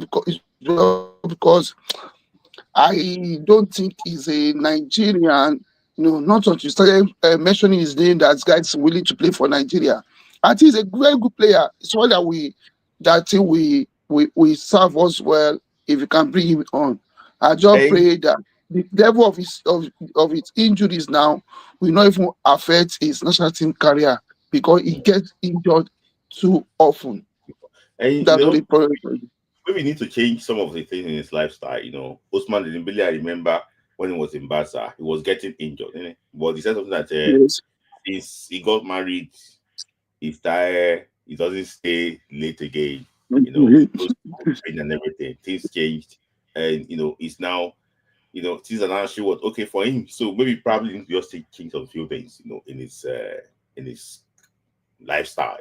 It's going to be better. So as I was saying again, you can see clearly that this was a goal against West Bromwich Albion. Immediately they passed the ball, they shouted, "Shoot! Shoot!" This was in the back of the net. It entered the back of the net. So we used to push opponents back. But the issue is that we don't have somebody to take that initiative and actually take the shots. Even Dele Bashiru got that ability to take the shot, but Dele Bashiru is more of a player that likes to all these deep runs, and everything. So this guy, for me, I think that it's a guy that can actually do well for Nigeria. And the good thing is that the coach is a big fan of this guy.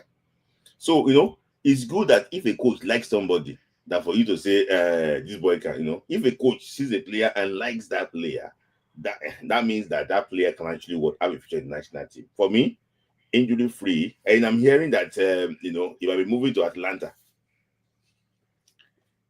Atlanta in the Italian Serie A. So that's another person to play the to play the Champions League. So for him, because they are selling they are selling Ederson of the Brazilian Ederson.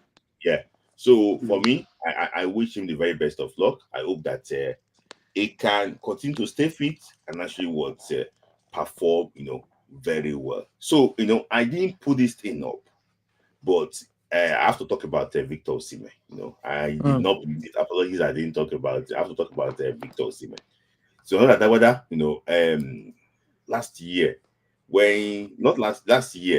when Victor Osimhen, when all these things happened to Victor Osimhen, people were laughing at him. People were trying to connect what happened between him and Finidi George to his current predicament then. So, but Victor Osimhen don't change the story, for himself, for Ghana.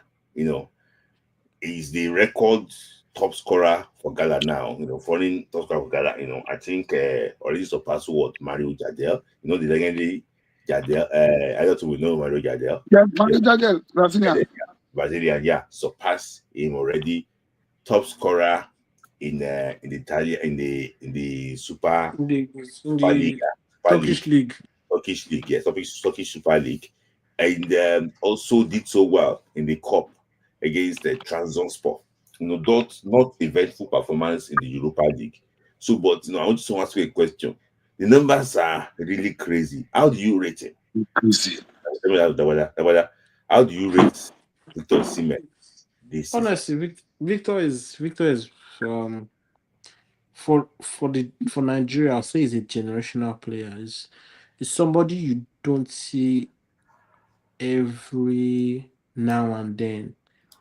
There are those type of players that just come once in a while for a country.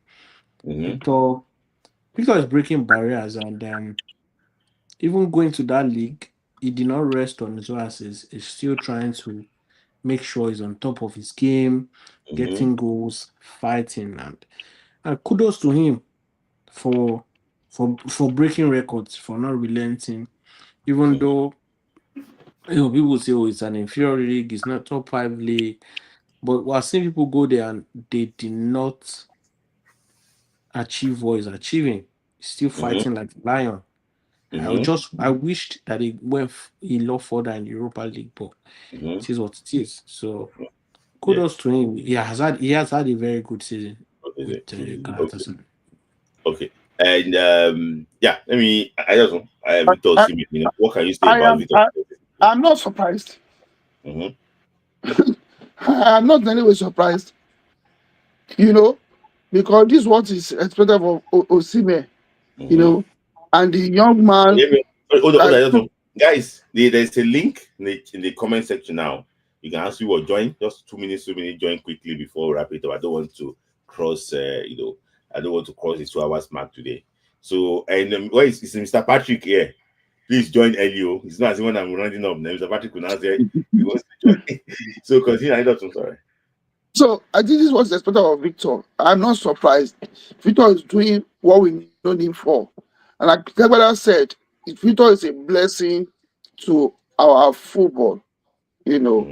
I'm just happy. I'm happy for him because when we thought the young man was going to have a difficult season, that was going to play in Napoli reserve or maybe not play football, but God did it. Galatasaray came and he paid them back handsomely. He paid the trust they put in him. I'm happy and I wish him more. I wish him more goals in his career. Anyway, any clubs he goes to now, he should please also, by any injury, replicate the same form he has shown to Galatasaray. So, Osimhen scored 50 goals in Galatasaray. I won't be surprised because I was expecting of him. And good luck. That me and you already had a conversation about Victor Osimhen. people have been talking about Victor Osimhen. It's only, when I heard about this guy, is it David Austin? What's his name again? Yes, David Einstein. Yeah. So that they don't want Victor Osimhen. That's not. He said it. Say if they, he said it. If, I don't know if you saw the podcast. He said they don't. They are on the He said Athletic. I've not seen it. no, Don Robbie. Don Robbie was saying that why can't Arsenal go and sign? Okay. So he said Okay. But I want to ask you now. Maybe nobody will come after you. But why do you think the Arsenal hierarchies are not really considering Victor Osimhen? You is a lot of some Arsenal fans will say Mikel Arteta does not like to deal with players who have ego. Yeah. It's from his school of thought or principle of coaches, just like Pep. They don't like to take players with ego. But he also was not looking. It was part of every club usually have a list. Arsenal usually have a list of strikers. These are the strikers we want to attain. Last season, Victor was top 3. Top 3. Okay, these are one of players that would like to have conversation with and sign. I think I remember I said it to you that his agent was a London Coney and they had discussions. But once that Finidi issue happened, it was a no-brainer and they were like, nah, no way. We're hands off this. The issue is what is the issue with Arteta and players with ego? Like, but there's nothing wrong in showing. For example, now this other Saka now becomes like David Beckham. Saka will leave there. So there are some players that you just know because of their kind of upbringing. Saka cannot become a kind of David Beckham attitude. Saka will still be that hungry young man, humble, and those are hardworking. Different coaches work with different things. It's just like Pep. That's why Pep never worked with him and Ibra. They were never on the same page. I don't know. I don't see them day to day. I don't know their style of working and why he has reservations about working with players with ego. Maybe they feel that they unbalance the dressing room and all of that. Some coaches are fine with it, but I think majorly just wants to have power over the dressing room. That's just okay. Those kind of coaches, they want to have power over their dressing room because if you have players with ego, they can unsettle the dressing room. So, and if you see the players, Arsenal by players that are not attitude-wise, they are just simple, going straight forward. Even see Man City, same thing. And even Klopp, the Klopp never signed any player with big egos. They are always players that will give them that respect and all of that. Okay. Nobody wants, because Victor Osimhen, for example, now maybe probably in the last 10 minutes of that Arsenal PSG game, he's going to be on touchline. Maybe he's on the bench. But yeah, guys, I don't think any player can do that one with Arteta on the touchline. No, you actually can. You actually can, because that match, Jorginho was injured. But they named Jorginho because Jorginho was throughout the match. Jorginho was on the sideline telling them, hey. So I think it's not like it doesn't want to like maybe that contribute to the team. But look at Jorginho. Jorginho is somebody that is just simple, easygoing. That one's going to be a coach. Yeah, he's definitely. That one is going to be a coach. He's setting. That's a setting. He's going to be a coach. Jorginho is going to be a coach. Let me go come and Harry. Thanks for actually for this wonderful Friday night. My brother. Say thank you. Yeah. Your contribution. Yeah. Oh yeah, there's so many things I would like to talk about. You guys have talked a lot about a lot of issues. For this one that you said, I would say the younger managers, because they still have a lot to prove, they always like to enforce discipline in the dressing room. That's one thing they always like to do. Arteta being still a young manager would like to have control of his dressing room. Probably why all that things that we are always scared to talk about. It's also the politics of Europe. You understand? You need to know that Europe would first prioritize some of its own. That's why they would equate um, everything that Victor Osimhen is doing with people like Pilap and these Gyökeres, some of these players. You understand? So there's also a political side of it. Um, Even the development of players.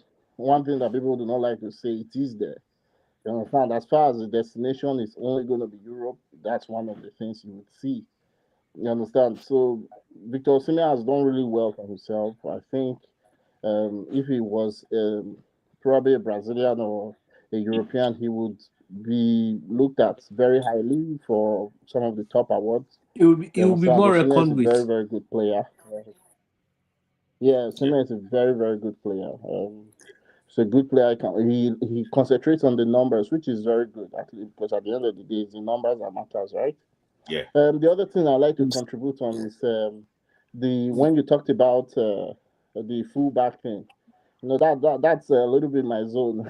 So I like to look at some of these issues from a historical perspective, right? Before what's his name, the Liverpool coach Jurgen Klopp did it for the right back. What's his name? Trent Alexander-Arnold. And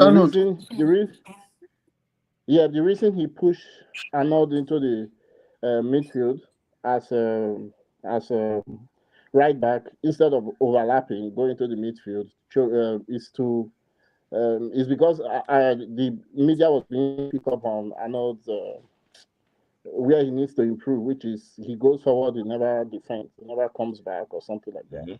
And also, so it was then further expanded by Guardiola in the Champions League when he put Walker against Real Madrid, put them in the midfield.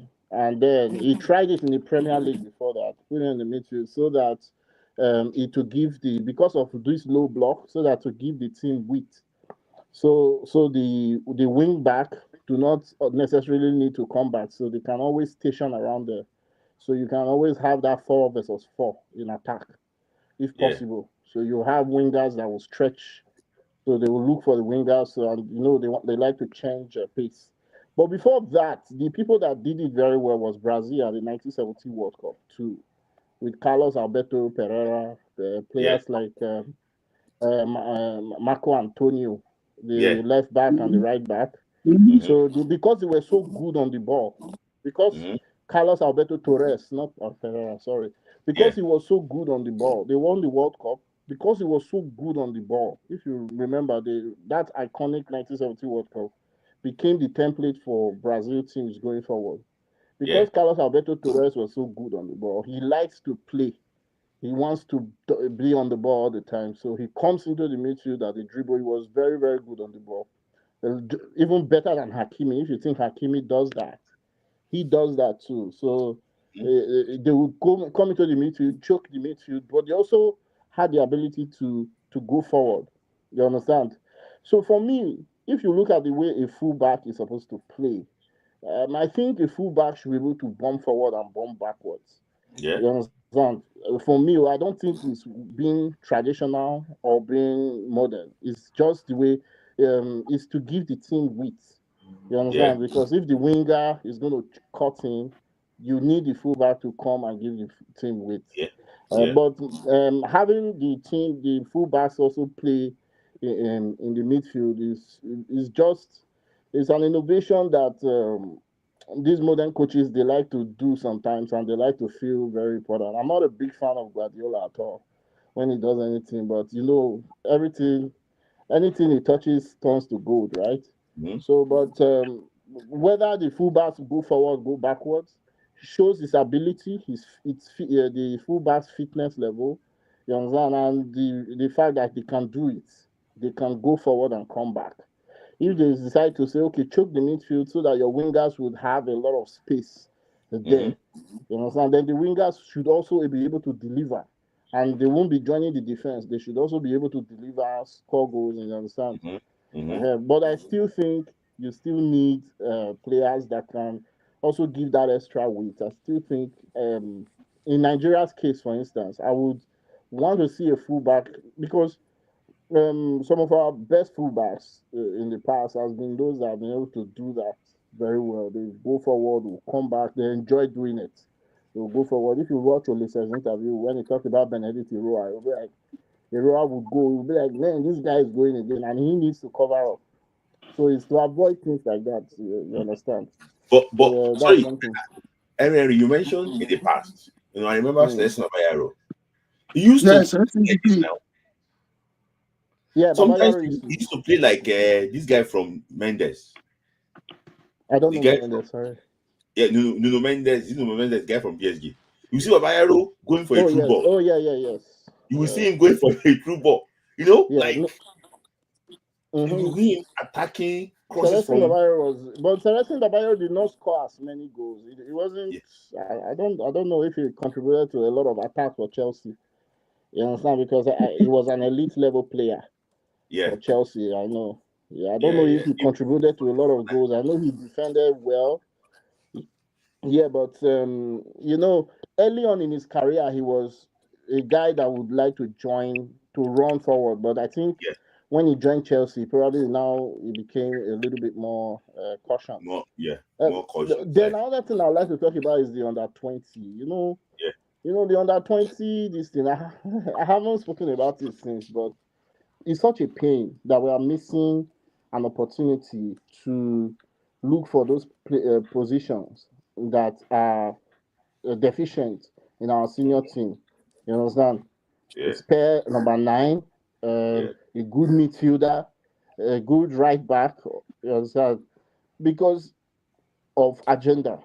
And this is completely on the NFF. You see, if we don't qualify to the World Cup, Smith Laye, let me tell you, one thing that you will blame for not qualifying to the World Cup is that while all Nigerians are looking for ways for the team to go to the World Cup, and we are happy that, let's go to the World Cup, we have players here, integrate them, let's go to the World Cup. The NFF instead, and the media back home, they are looking for ways to put only home base. They are looking for ways to say this one is homegrown, this one is put home base player. Like, I just don't know, but why are they doing this? You know, when they, at the end of the day, they will benefit from the World Cup. They will benefit from going to the World Cup. Yeah. You understand? The only pipeline in Nigeria that people encourage is the pipeline of going abroad. A lot of government officials make money, they go abroad when they after they finish, and they will go and pay money for their children to go to school abroad. Yet, is it that they don't want their children to come back? I just don't understand. You understand that? Because the precedents they set is so crazy. You understand? You have players. Against Benin Republic, that game we play against Benin, we spoke. We were talking on Instagram now against Benin Republic when we said we have all the Mercedes-Benz. You can invite good right back. Even the ones. Benin Republic is not a fantastic team. But you now invited the one from home base that was on the same level with the player. He was not using me. Like, it just pains me. Like, you have players, but because of this agenda, you will make sure that you want to put that one there. To what aim? Why would you be using the national team to develop the league? It's not sensible. You should have a plan for the league. And let the national plan team be doing its own first.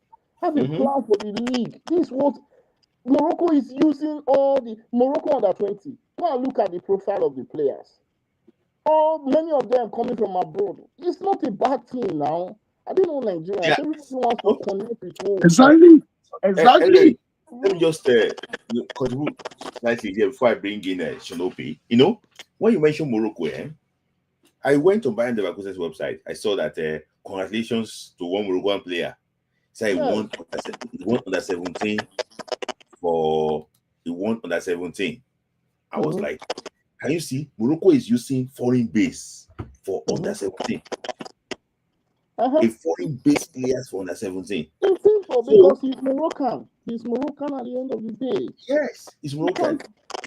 You can't discriminate against him. Let him play. Give him the chance too. You understand?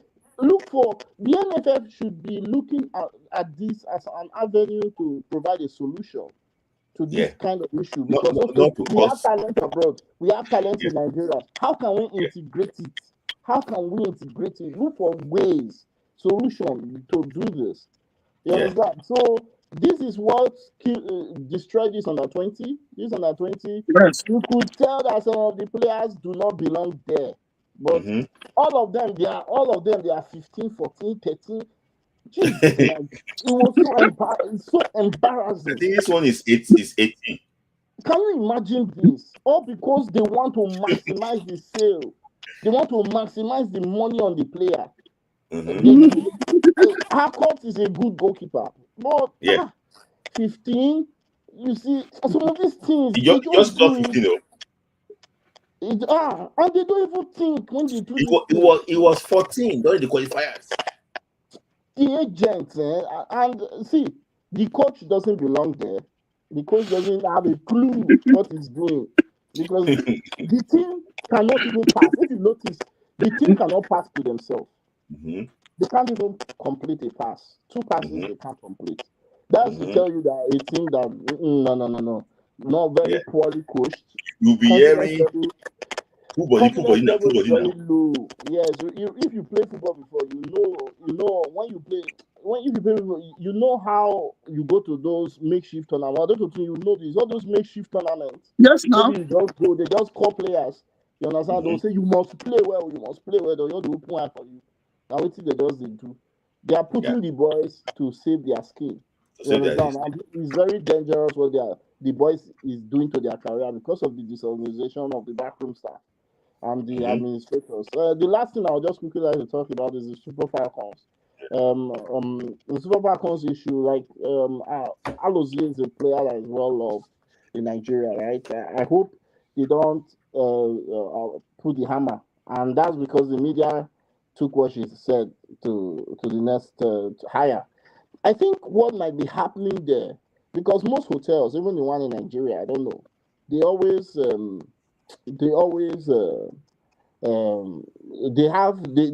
can't say they don't have laundry, even though if you go to any hotel, from my own experience, there is laundry. I think they even offer to even do it. So why are they not? What I think may have been happening there is the enthusiasm of there's this our culture of women. You understand? So they'll be like they should handle their thing. I don't want to say it the way it is, but you understand where I'm going to. I think with that, and so because they are foreign pros, they are coming from abroad, they want to make them do that. You understand? I don't know if it's complete. If it's on the NFF, it should be on the NFF. And another one that someone complained about was during a live session. I remember I was listening on Twitter when she said that they share rooms and the rest. Then another player had to now correct her that, oh no, we share rooms at our clubs too. You understand? It's not a even many teams they do share rooms. Sometimes it's not necessarily a bad thing.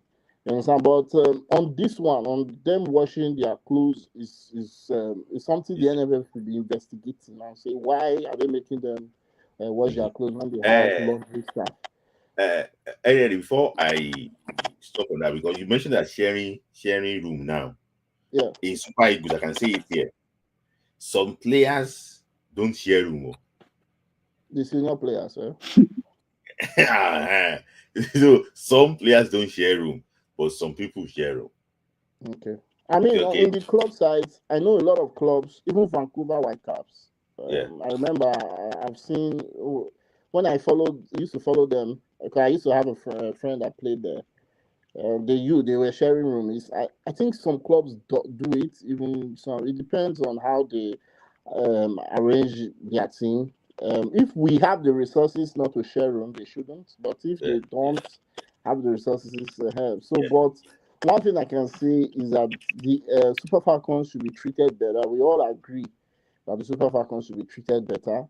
The NFF should remove their hands from the selection of players for any team, and instead provide advisory role for it. The last thing I would also like to comment about is that I told you before that when this NFL president came in, everybody was shouting. I was like, this guy, these people, they are very shy, media shy, everything shy. They don't like to come to the press to speak. You understand? This NFL president will never come to the press. Instead, we would prefer that the press do not talk about it. You understand? They prefer that they do not talk about it. Very media shy. I don't think I don't think it's a media trained person. You know the reason why? During the inauguration during the announcement of Eric Shell, he said that we are not pay assistance. So Eric Shell is the one responsible for assistance. So shouldn't be saying all those nonsense there? That someone not question him that you should not say it. No, it's not like somebody that they are using cake to give food because he's very scared of questions. Understand? He's very scared of questions, and they are also very scared of the foreign pros. Yeah, the ones that they don't call home base, that's the foreigners. The foreign people, they are scared of them. Yeah. And you know, say something in the media party that they want to cut all these foreign, and I'm hearing a news now exclusive that they want to be 50-50 in the Super Eagles. No. Super Falcons. And the agenda now for Super Eagles is that they want to take 12 home base to go and play so that they want them to be part of this Super Eagles very well too. See, we go be like Togo. We won't qualify for the World Cup. We not go qualify. Anyhow. In Benin, that match against Benin, we lost it because of this thing. Because you can't be putting many hands in a soup now. Stop this thing. And Finidi bought into that agenda. Finidi bought into it and was carrying home base. Let me allow. I'm sure maybe I've been waiting for so long. Let me allow. Sorry, before you talk, Gogo, I agree with you. 7 out of 11 Moroccan under 20 players are foreign born in France. Even the Tunisians. So, yes, to tell you that, see, the way it is now, Morocco might be winning their next 20 again. So they will win. South Africa is not good. South Africa is not good. Nigeria even allowing themselves to be beaten. They don't know the. You don't know. You can't be losing to South Africa. I don't care. Yeah. Let me just allow South Africa is now gaining confidence against Nigeria, and they are letting this happen. Well, I don't want to say beyond. Sorry, Sonopi. Let me hear from you, Sonopi. Mr. Doctor, I greet you. My neighbor. Nice one. Brother, I greet you, sir. Yeah. First question I'll ask you is how far with the 3-point deduction? Things have been quiet. No. I know I said that it's going to be June 1.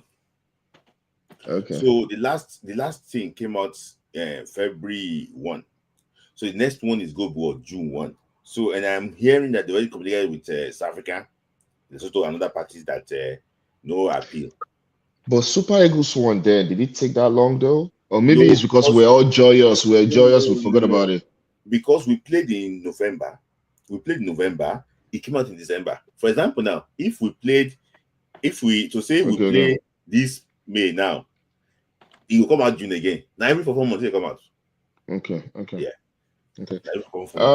Okay. I've not joined your stuff in a minute, so like let me just. I've been literally under the cave. Can I drop? Yeah. Sorry, can I drop so that you bring someone else? I'm asking you.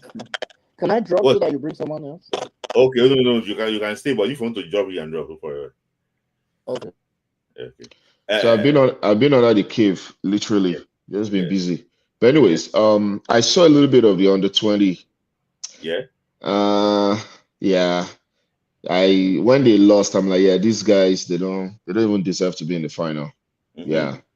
So first of all, I mean the elephant in the room, the age thing was so evident that you guys are shortchanging yourself for the long term, you know. That one is there. Number 2. So let me just say something. Don't meet yourself about that age, and I will say it here now. There was a player that when my friend did scouting in 2014, 2015, 10 years ago. 10 years ago, he made this team. Okay, so maybe it was 10 or 9 then. So he currently is 17. Maybe it was 7 then. And Okay, 7 7. then he was like learning work at that time. So Okay. I don't know, maybe 7 years. Scouting. Yeah, So they're shortchanging themselves, man. I now In the long run. call that guy and say, this boy you talk say, it doesn't make we leave him now. It's just That's why they don't trust buying players straight from Africa anymore. They will, even if you play well on trial. Back up what you said about the elephant in the room. Yeah. So yeah, they were, back to my brother, the Henry. The few games I saw, there was a little bit of grit, but there were a lot of areas that were lacking quality. Endpoints, finishing. They couldn't string passes. They had the physicality, If Senegal, they can run. If Senegal had a little bit of cutting edge, they should have won that game. Yeah. So I didn't even feel bad for them. The lowest scoring team we scored two goals. Yeah. So we're not solid. So question is, how did we qualify? We won 1, 3-1, lost 1. Yeah. So it's not the best crop of on the 20s I've seen in recent times. So it's not even close. Yeah. So for example, now how will you explain this rush of blood from this goalkeeper? What is he going here to do? Yeah, they didn't deserve to be in the final. How will you explain that rush of blood? So how did Ali Zubairu become coach of that team? No, because of the interview that he granted when he won with Academy Warriors, that why can't we use our youth? Europeans are defending their youth. He likes to talk very well. So that was the interview that brought him the job. Did Landafoto not say that he has prepared Bameyi and prepared them? They should move to the Super Eagles. I have a different thing I wanted to mention. That I wanted to talk about. Why is it that when it comes to, maybe I don't want to use that word B, but when it comes to African players, right, then issues of wages become an issue, right? Osimhen is clearly, I would say easily, top 4 strikers in the world right now. Easily. But the wage is demanding. The narrative is, clubs can't afford these wages, right? But what is demanding is what is currently making at Napoli. It's not asking for an increase or 10% increase or 20% increase. But when it comes to paying big bucks, then a narrative comes in. Clubs can't afford it. Clubs can't afford it. It's so sad, because if it's some other players, the narrative wouldn't be there. They'll pay it. But when it comes to African players, then suddenly we can't afford it. We cannot afford it. I think it's a very sad situation for Victor Osimhen. No, not just Victor Osimhen, just African players. It's very sad. It's very sad. Yeah. Okay, let me just say something about it. This was what happened, and actually, I think it happened to Victor Boniface too. So I think they wanted to increase his contract so that they can sell him, And so Napoli knew that, okay, we're going to give you more money. And that more money, because we're going to sell you at this amount, so it's going to be a win-win for them, the two of them. So the money they are giving him now is not what he was collecting before. So they increased like a 12 million euros net. So net means that they have taken everything taxes out. And everything. Everything. So, and he don't collect them for 1 year now. They were expecting the transfer to actually work. That's why he was so stubborn that come on, if you don't allow him to move stuff, they collect money. So when you say 12 million pounds net, 12 million euros net, if you put that one into the structure of like a team like Liverpool, it might, or a team like Man United, it might probably unsettle them slightly. Yes. Because, for example, now the guy is it Kobe Minu? I don't know. All those boys, Zexy and everything. They don't. I don't think that's even end like 100K. It doesn't end up to 100K. So they have this weak structure because of financial fair play. Yes. So I think financial fair play is the one that is limiting them. I think Chelsea will have signed him, last season. But I think that financial fair play limited them slightly. But I think that, Liverpool would have opened the checkbook because it's the first choice from Ancelotti. In fact, people don't know that Liverpool was close to signing Victor Osimhen. Yes, now he said it now that he was the first player they wanted to sign. That he believed that is the solution to the front line. He believed that, but it was just that they were not able to agree on that wage. They wanted to pay Napoli that money, but it's just that wage that they could not actually agree on. So, if he's going to get 12 million euros net in the UK, that money must be higher because they're going to collect the tax now. So 35 is it 35% or 45 or what? 35%. So that means that if you calculate them, it should be going to like a lot of money. You know that? If you want to get that 12 million euro net. So for me, I think it's just that financial fair play that let me ask you this question. How come the financial fair play doesn't apply to Man City? I know they are in trouble. They're also under investigation right now, which I think they'll be fine at the end of the day. Yeah.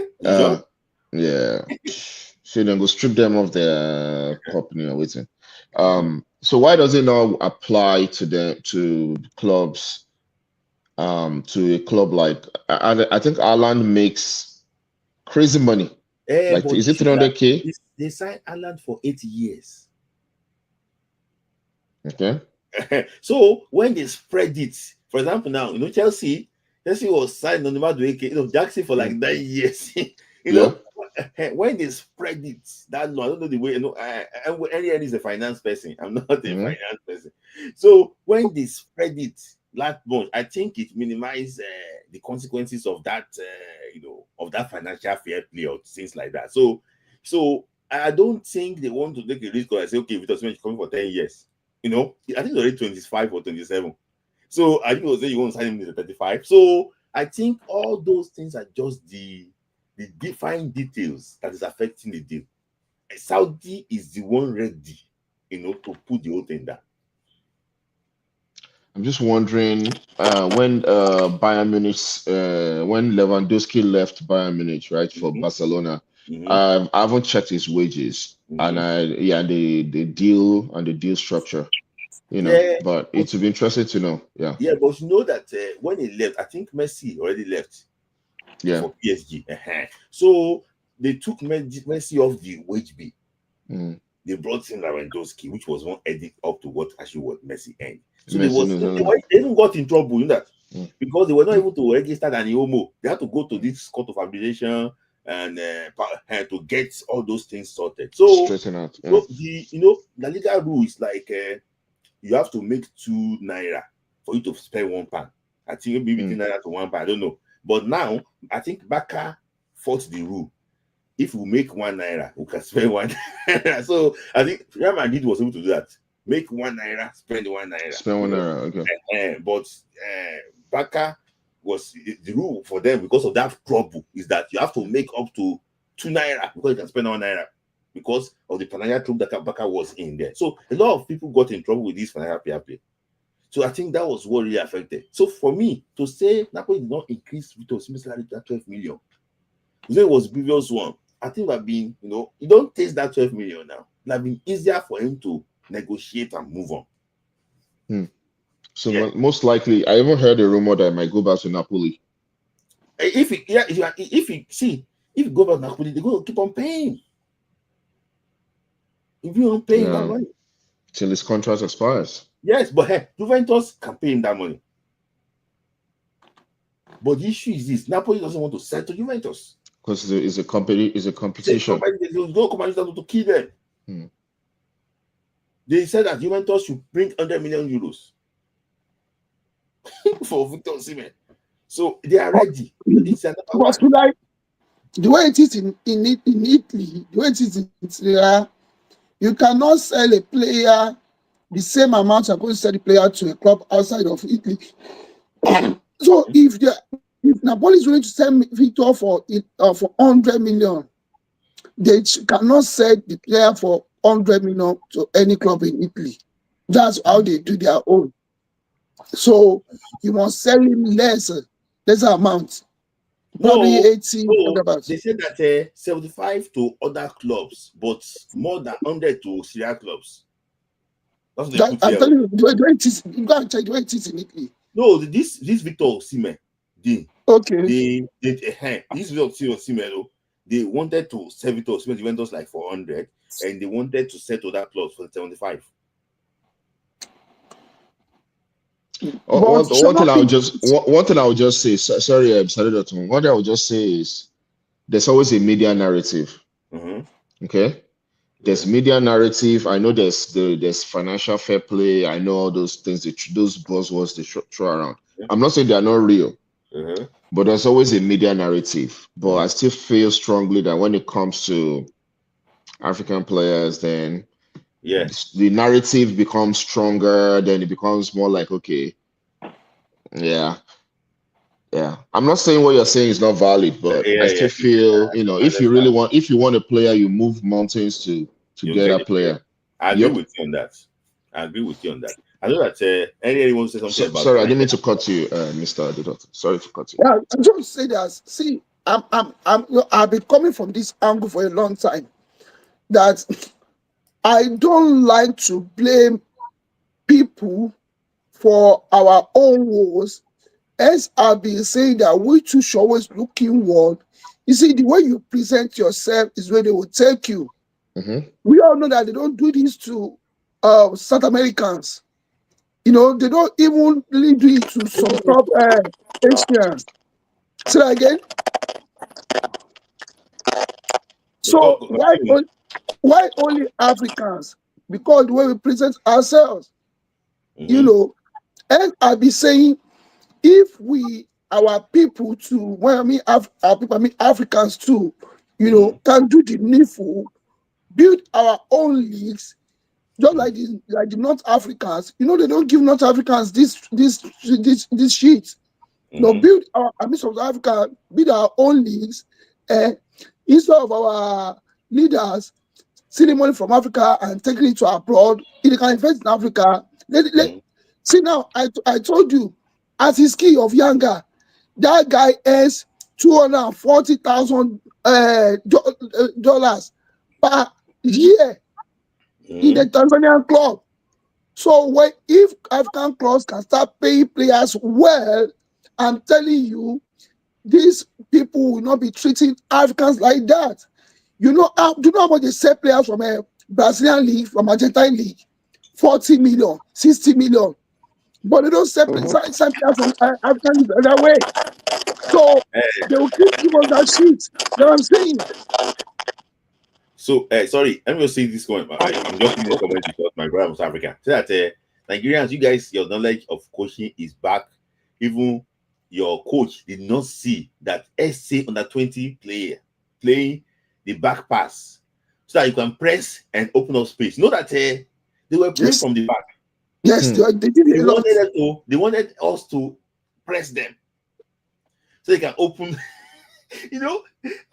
They were making mistake, but they were doing it again and again and again. They were saying that I said they were making mistake, but you cannot clearly what they were trying to do. Sorry, I don't understand the comment. Can you read it again? I don't know. So your audio is not your audio. I don't know. I think my network is very bad. I don't know why. It's echoing. It's just echoing. It's echoing. Maybe there's thunderstorm over there. Do you? Yes. I think the network provider here has been having problems.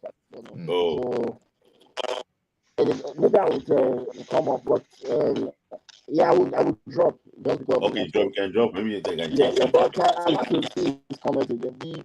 Our NFL, they are clueless. The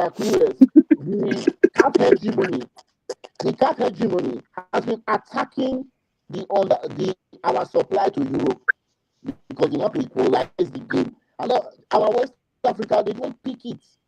Our West African representatives, they go there to eat amala. I just don't understand. Just go there to take pictures. How would you allow South Africa to be dictating and saying 2-2 from each region when we have better representation at the World Cup at all levels? You let that happen? Only Ghana and Nigeria went to the Nations Cup. Like it's so Ghana and Nigeria alone, they've gone to the World Cup many times and they represented. We should be asking them questions. These two nations should be asking the representatives questions. What are you going to do there? You can't allow this happening. South Africa is attacking it. Even East Africa noticed it. East Africa noticed it. And they're asking questions like saying, how come they are having the same representation with West Africa?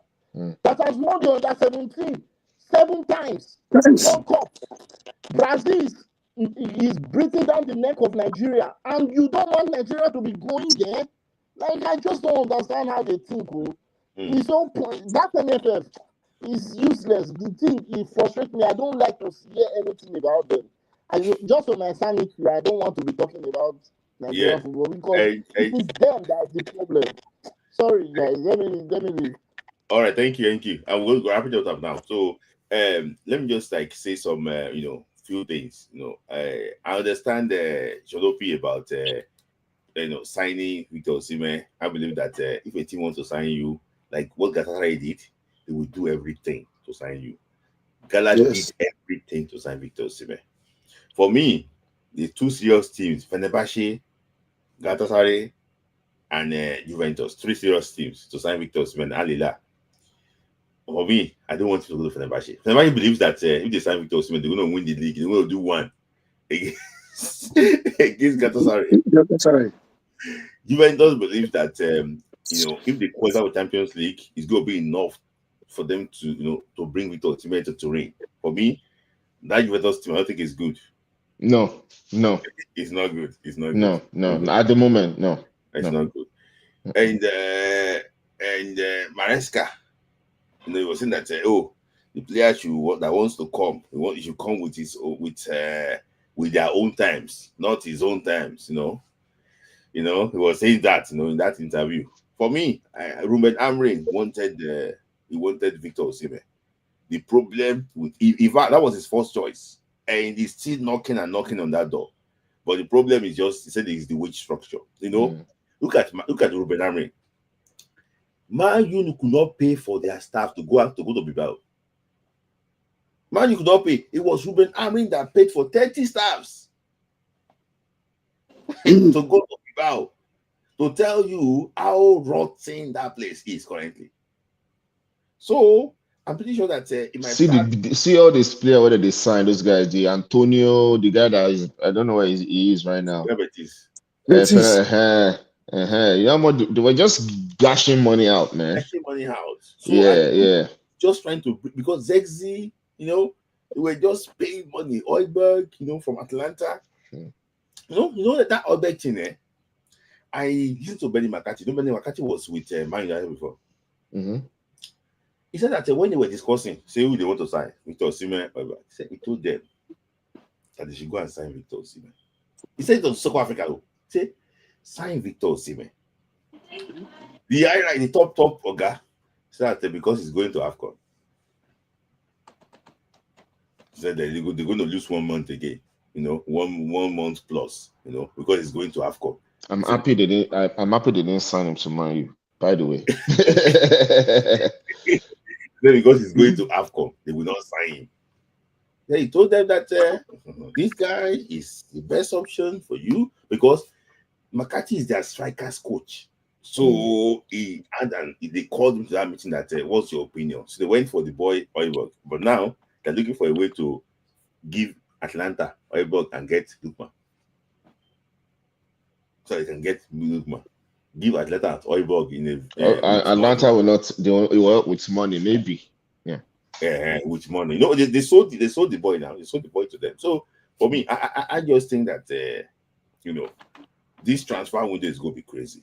But just before we go, let me just ask Ayoto, name 4 players, Super Eagles players you think that will move in this window, and we'll come back to it after the window ends. Name 4 players You think we move before we end? And Victor will move.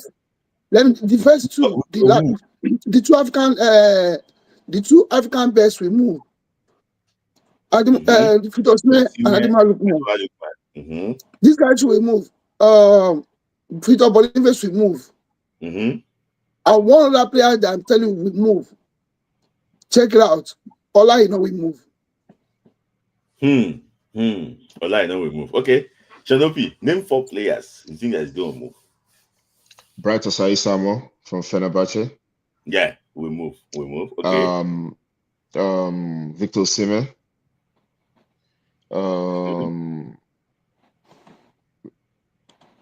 Lookman is kind of 50-50. Boniface is leaving. He's leaving. Yeah, Boniface. I'll sit on the fence with Lookman. I'll sit on the fence. Well, so you replacing Lookman with? Let's see. You've mentioned Sai somewhere. You've mentioned Victor Osimhen. Rafael Onyedika. We move. Yeah. Rafael Onyedika we move. Oh, let me talk about my own. I think Victor Osimhen. I agree. Victor Osimhen will not play for the Fenerbahce. He will not play in Gala. He already told the staffs that he will not play in Galatasaray next season. I think Victor Boniface will not play in Bayern Leverkusen next season because the salary too is slightly on the high side. So when they stay, so he will not play. I think Lookman, I think the house is already, he will not play in Atlanta next season. He might be in Italy, but he's not staying in Atlanta next season. Another player, I think, Osai Samuel will move. But I want to see if I can actually add one more player to it. I think Rafael Onyedika will move too, just like you. Yeah. I think he will move. And he will move to the Premier League. I think he will move. So let me ask you a question. Yeah. Speaking of Rafael Onyedika, I'm not still too convinced about his play. I know Pep Guardiola praised him. He scored against Man City, whatever. Man City still won the game anyways. But I think he's holding back. Anytime I see him play for Super Eagles, I mean, he comes, play cameo. Okay, let me give a context to what I'm saying. When Gennaro took over, right? And he typically he will start Ogene, Tebo, Mikel and Onazi, right? Or something like that. Then he will drop Mikel. And maybe Onazi, then he'll bring in this Felix, Mikel Agu, and Ndidi. Mikel Agu, you could tell, right? Because you're already leading. It's like he's hiding. You want to say, but Ndidi, then you could tell instantaneously that this guy is good, right? When he plays, then coming in as a cameo. He comes in, but you could see is the way he's controlling the ball, his confidence level and everything. You're just like, man, this guy's not going to last in Belgium. Yes. He's going to move very soon. I don't feel that with Onyedika. I think he's holding back. I don't want to give him an excuse of, maybe because he plays a cameo role or he comes in from the bench. No. I feel I don't see enough. And that, for that reason, makes me fear that when it comes to the Premier League, it could go either way for him. Let me answer that. See, let me tell you something. Yeah. If you give somebody the leadership role, tell this guy that Gaio, you are now they don't pass the baton to you. You have to take responsibility.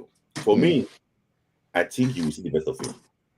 He still plays not the shadow of Ndidi.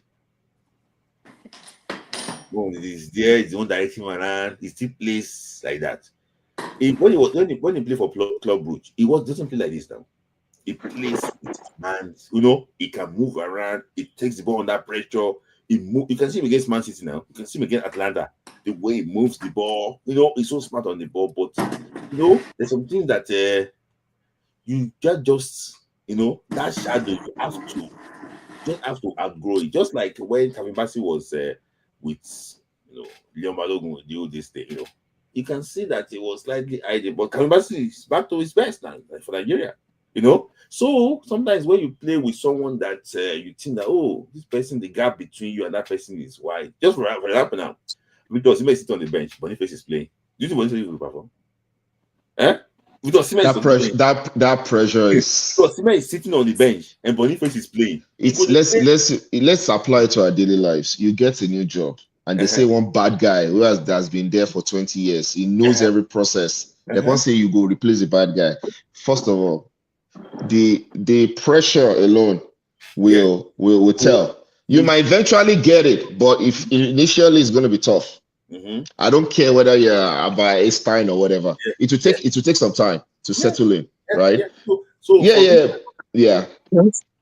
I think that if the coach talked to him very well, and there's one guy, I will not mention his name. He has been making him out. Has been making a lot of mouths. That it's better than this person. It's better than this person. The Super Eagles. So they don't invite him now. The Feyenoord guy. Is it the Feyenoord guy? No, I will not. I will not want to mention his person's name because those are like under G conversation. I'll just in picture and say, see, these are your future. Super Eagles mate. Yeah, what? This cup is coming. The boy is going to be there. So I wish the boy the very best of luck. When actually plays for Nigeria. So when are they going to release the list now? It was meant to come out on Tuesday, but because of that one injury. Oh gosh, that was bad. They had to look for a way to change some few things about it. But let me just talk about Adipo before we wrap it. Adipo, you want to say something when you talk about Victor Osimhen? And I know that everybody. I was enjoying your this thing because I've been busy doing DIY since, so I was not able to come. Okay. First off, under 20. Yeah. You see these people like my other brother said, you can't shame the shameless. You can't shame the shameless, and I feel like they want to just ruin Nigerian football. Imagine Super Falcons that used to be let's say giant of Africa per se in the past, but now they are almost nowhere to be found. Even the smaller nations in women football in Africa now, they are now rising. Why? Because they now see that this thing they can do more and get more in that field. But you see this thing, as much as it's not right for me to say, mark my words, the moment the day God remembers Nigeria that, okay, you are going to have a good leadership, is going to reflect on our football. It's Nigerian leadership that is reflecting on our football because they don't care anybody that is nice to Baba, that Baba will put there. And the person that is nice to Baba don't know about football. So we are just going to be, a farmer is going to be doing radionic. It's just going to be, it's going to mess the radio up. But do you also think that some of the people we even have that are like fan like us now, that we have around football, and not even government appointments, some of them, they don't even understand football. They don't understand football. For example, let me give you an example. For example, a journalist, a so-called journalist, went to go interview a player. And when you want someone to say, I beg, which club you know who they play for? Which club they play for? Wow. They have me say which club they play for.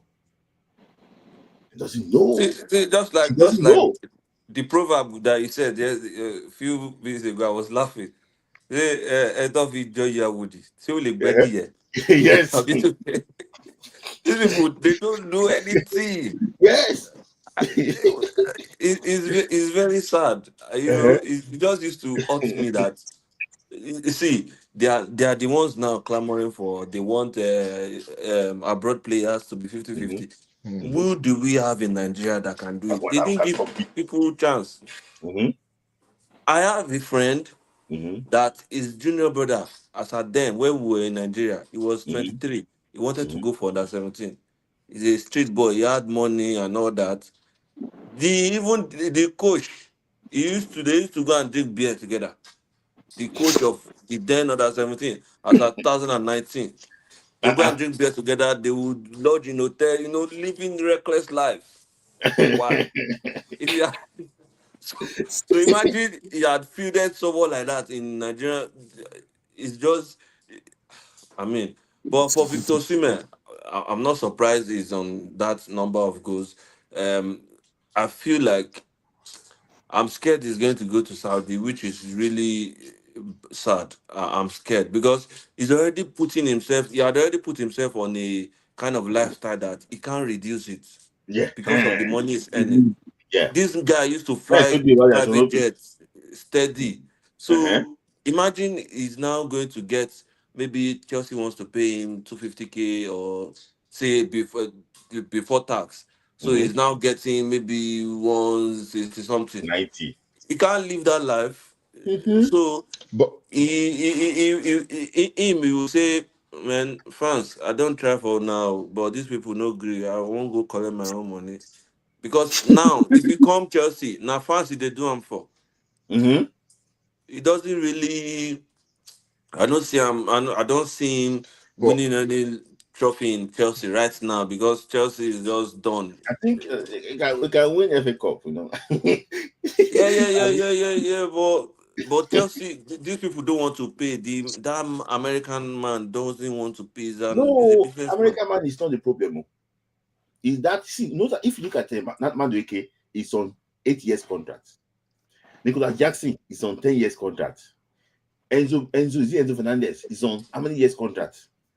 Look at Latvia, is on 7 years contract because of financial fair play. That's why they stretch it. Latvia was 20, but the issue is with Tito is that they don't know where to place it.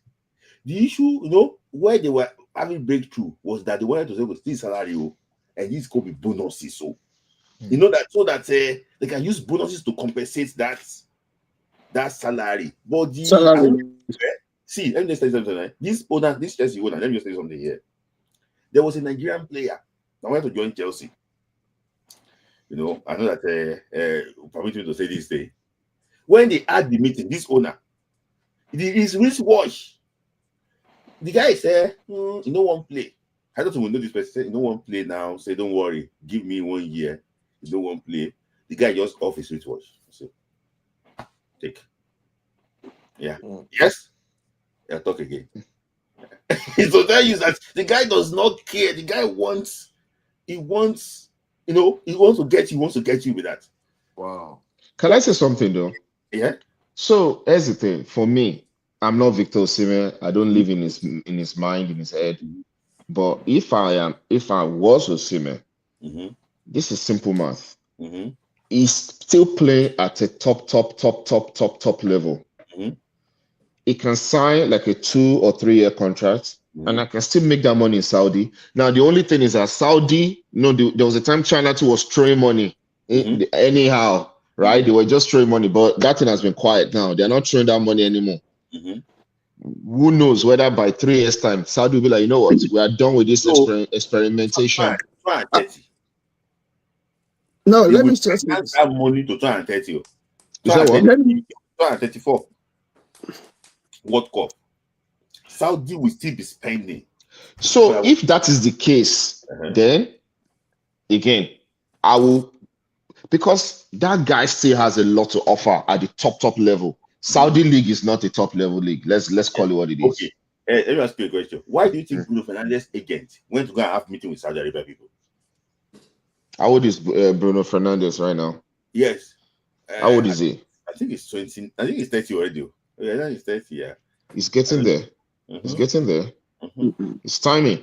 But Osimhen, I still feel like Osimhen has something to do on the world stage. And going to Saudi now will not let him fulfill that thing. Yeah, I would like to He still to me, because let me tell you something.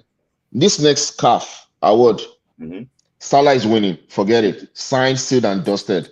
Yeah. Osimhen is second. He's going to be second. If Hakimi wins Forget award. If Hakimi wins Champions League, Hakimi is my winner. I think Salah has done enough to win Hakimi, Salah did not do. See, they will use Champions League as part of the year's league, but I think they will give it to Hakimi. You know, he has knocked on the door twice. Okay. Let me say, I don't know if I'm saying rubbish, but I mean, just slightly going out of the box with what you guys are saying now. I feel like Osimhen, the prayers of all his enemies in all these Nigerian top football legends is going to come to pass if he goes to Saudi, because they don't want him to be great. He has a lot to prove in the world stage. They don't want him to be great. This is the only player we have as a chance to put our name in, up. Another thing is that is the representation of our underage system and the player that came up from the Nigerian system out. So, I'm not like to you, I don't know, maybe you understand this thing. Sometimes when you see AJ Okocha yourself talking to this guy yourself, you go see him for his face, say he wish he was still part of the Super Eagles. I spoke to somebody that was in NFF, that what is Ahmed Musa still doing? That's what I'm saying. He told me that that I don't know what in the Super Eagles. Say he doesn't want to leave because that enjoyment, he doesn't want that enjoyment to go. Is it that he does not have the money to do the enjoyment himself? That prestige and go, that honor alone, Super Eagles captain, say he doesn't want to go. And there's a player now, it's with idols now. It's either in his location and also Shanopi. The player is playing, he's Bahrain, Afghanistan, but he has been playing in different locations. The player is thinking about Super Eagles. So what I'm saying basically is that they want to stick to these Super Eagles. They don't want to go. I don't know. But they can't be there for life. They cannot be there for life. No, Osimhen said is that if Super Eagles today he don't play, he don't try his best. Exactly. He don't try his best. So he cannot be in these Super Eagles for life. So for me, I just think that it go pay me if Osimhen go Saudi. But I can tell you that let's talk. Sorry for diverting. Look at what happened now in Nigeria. When one content creator went to one village, say people are Osimhen's father's father. I don't know what his relationship. What is Victor Osimhen's issue with May Conde do village in the game? My brother, anywhere you use your head, waka come. Now your place. Your place be that. Now where they now the boy now Lagos boy now. July, OP, Ola, until you two stop paying people for some nonsense content before we get it right. Everybody wants to be a content creator. People are becoming selfish. They don't want to look for a job no more. They don't go to school no more. Everybody, when I was out before, just go and create a content that doesn't make sense. Now, the young man, maybe he has not had, or the family, the first family, the same family, maybe they will add for him from each other in the last 40 years. When Osimhen and his family, when he lost his mom, when they were staying in that rented house at Olusosun, when they were walking on the street, the family members were not there. The relatives were not there. That's life, man. Everybody likes good things. I want to ask one simple question. Yeah. For I don't know, is it happening only in Nigeria that they will sell a player and everybody wants to milk from it, or it happens in England too? No, it's discreet. It's discreet. Sorry, it's discreet. Yeah. Sorry, that's one question. Secondly, so this is not a question. This is like, okay, now you know that you want to milk from so player. Why not build the league, and so you can get quality players from this league and you get more money from it? Unlike that 400,000 Akushe money they are sharing. Yeah, see, in England, they do that. See, I know of a player that immediately signed in this England. One random person called and say, do you remember me? I was this, that. I help you then. No. This one, Oyibo. It's more discreet. It's more discreet over there. Yeah. But in Nigeria, it's loud now. Loudspeaker. In Nigeria, you say they can say that I go break your leg if you don't give me.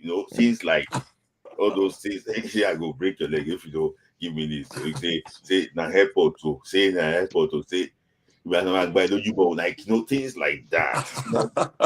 Like all those things are not, they are not good things. I'm not like to you. These are like real life stories for some of these people. I'm not like to you. Yeah. See, if you are not careful, they will finish you totally. Forget it. They will finish you. Forget it. If forget, say, for example, now one boy wanted to sign for one club in Belgium. I don't know the boy's name. The boy scored like maybe 24 goals in 26 games or so. And when it was time to pay money, he started calling from Nigeria. Don't say I'm the agent. So this is the passport. So if you sign, you are going to FIFA. This is the boy's age. This is this thing. For example, now after that 1 hour season, the boy is coming back to Nigeria because the club don't know. They don't know who to negotiate with. This one is coming from this place. So, and am I picking you? I have his original this thing. Now that he's in Nigeria now, they will rest. One boy went to France. And he went to France. I don't want to mention the boy's name. He went to France. And one person called me that this boy going to France, that we should work on the boy that the boy, this is the the normal thing for the boy. Yeah. And this guy have the evidence. But why can't you do it and make it be that okay? Let's see what they do, they transfer with this. Let's do it this way. But because say I want to chop and chop and chop and chop. That's when they chop money, all of them, maybe that $30,000 now go end up in their hands. And that is all. They don't finish the whole thing. So it's a big thing. I also find out let me just say this. I can drop off too. I think my advice is just a suggestion. Parents to try as much as possible to also be educated. Education all about school, at least be informed. If Ola is the one I had my son to.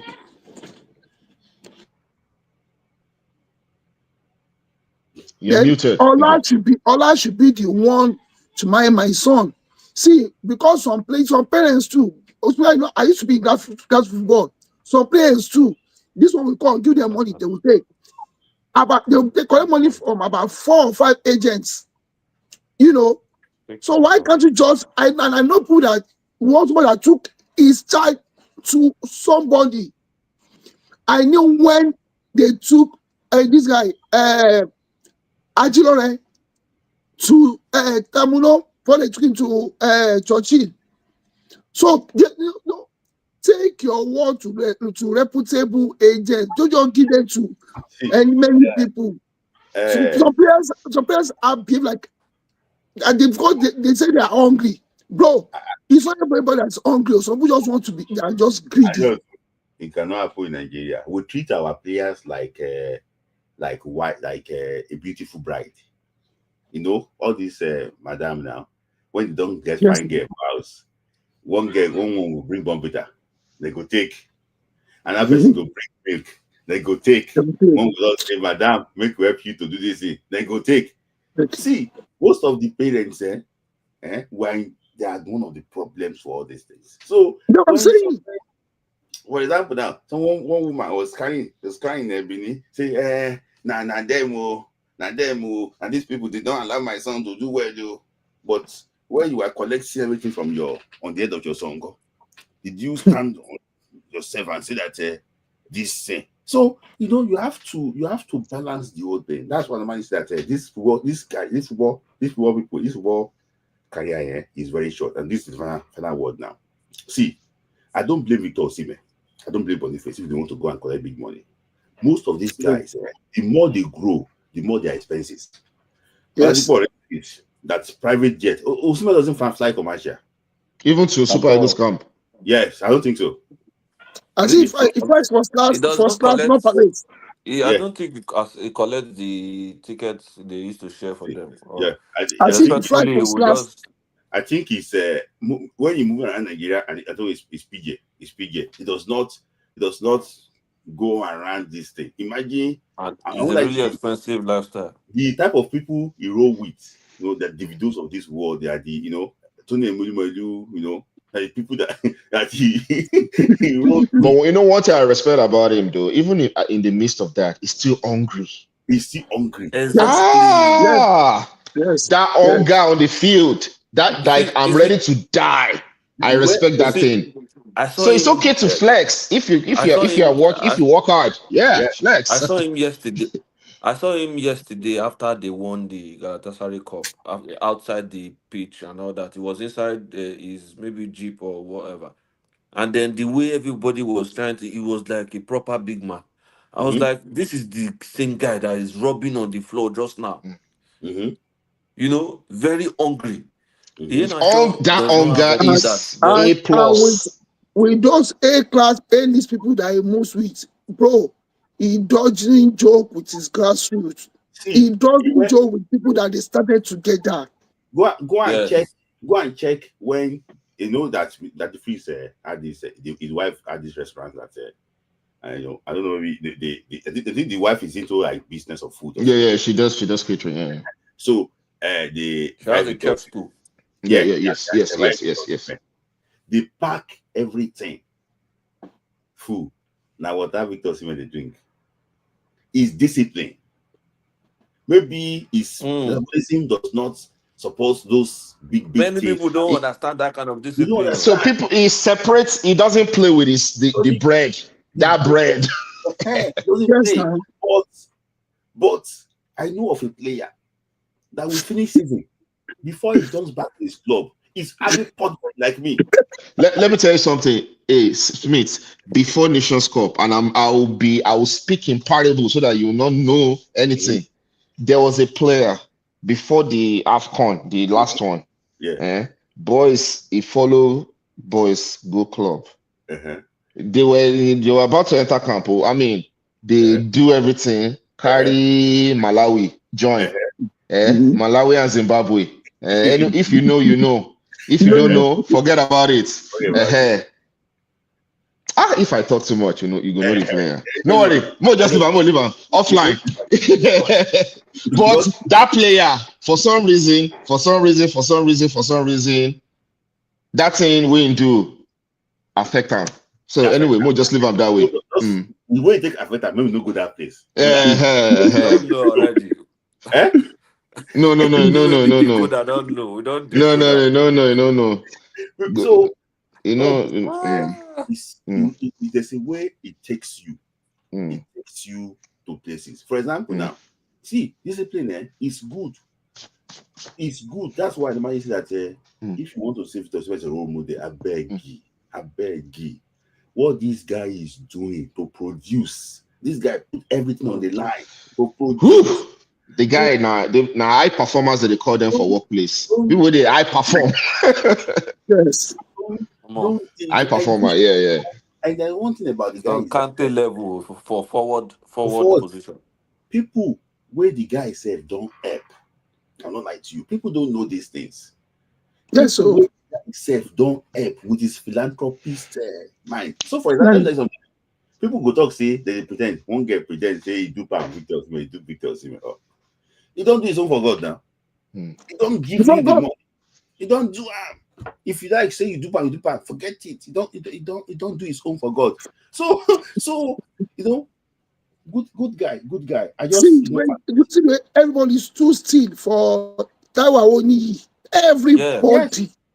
Yeah, I was really scared. I was scared. I was calling everybody. I'm always going to Nottingham Forest page every minute to check if they've updated that. I was scared to go.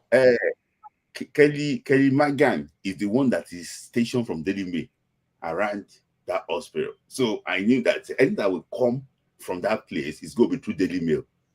So I was refreshing. I couldn't sleep.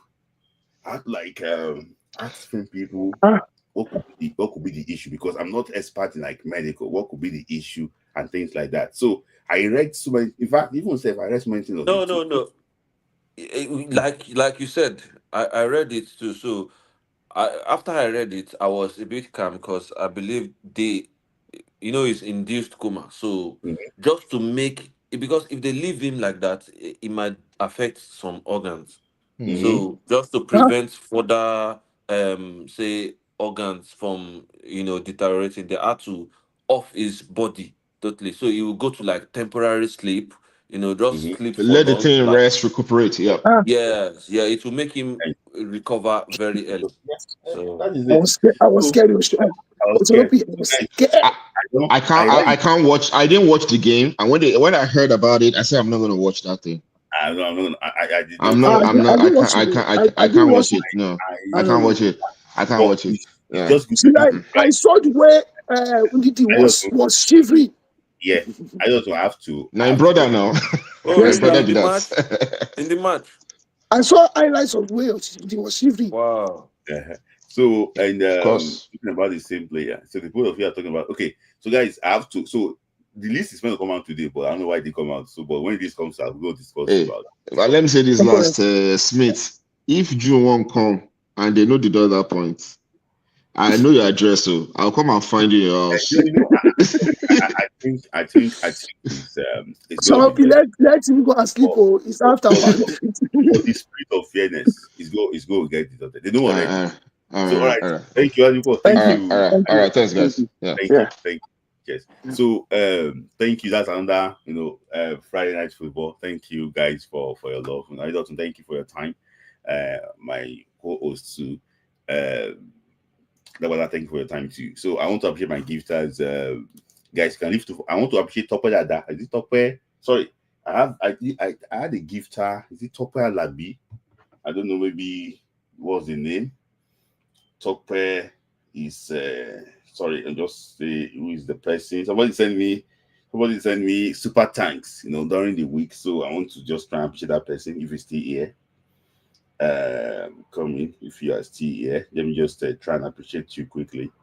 Somebody said me super thanks. During the week, I was like, oh, thank you for watching the video, and you had time to actually send me that super thanks. So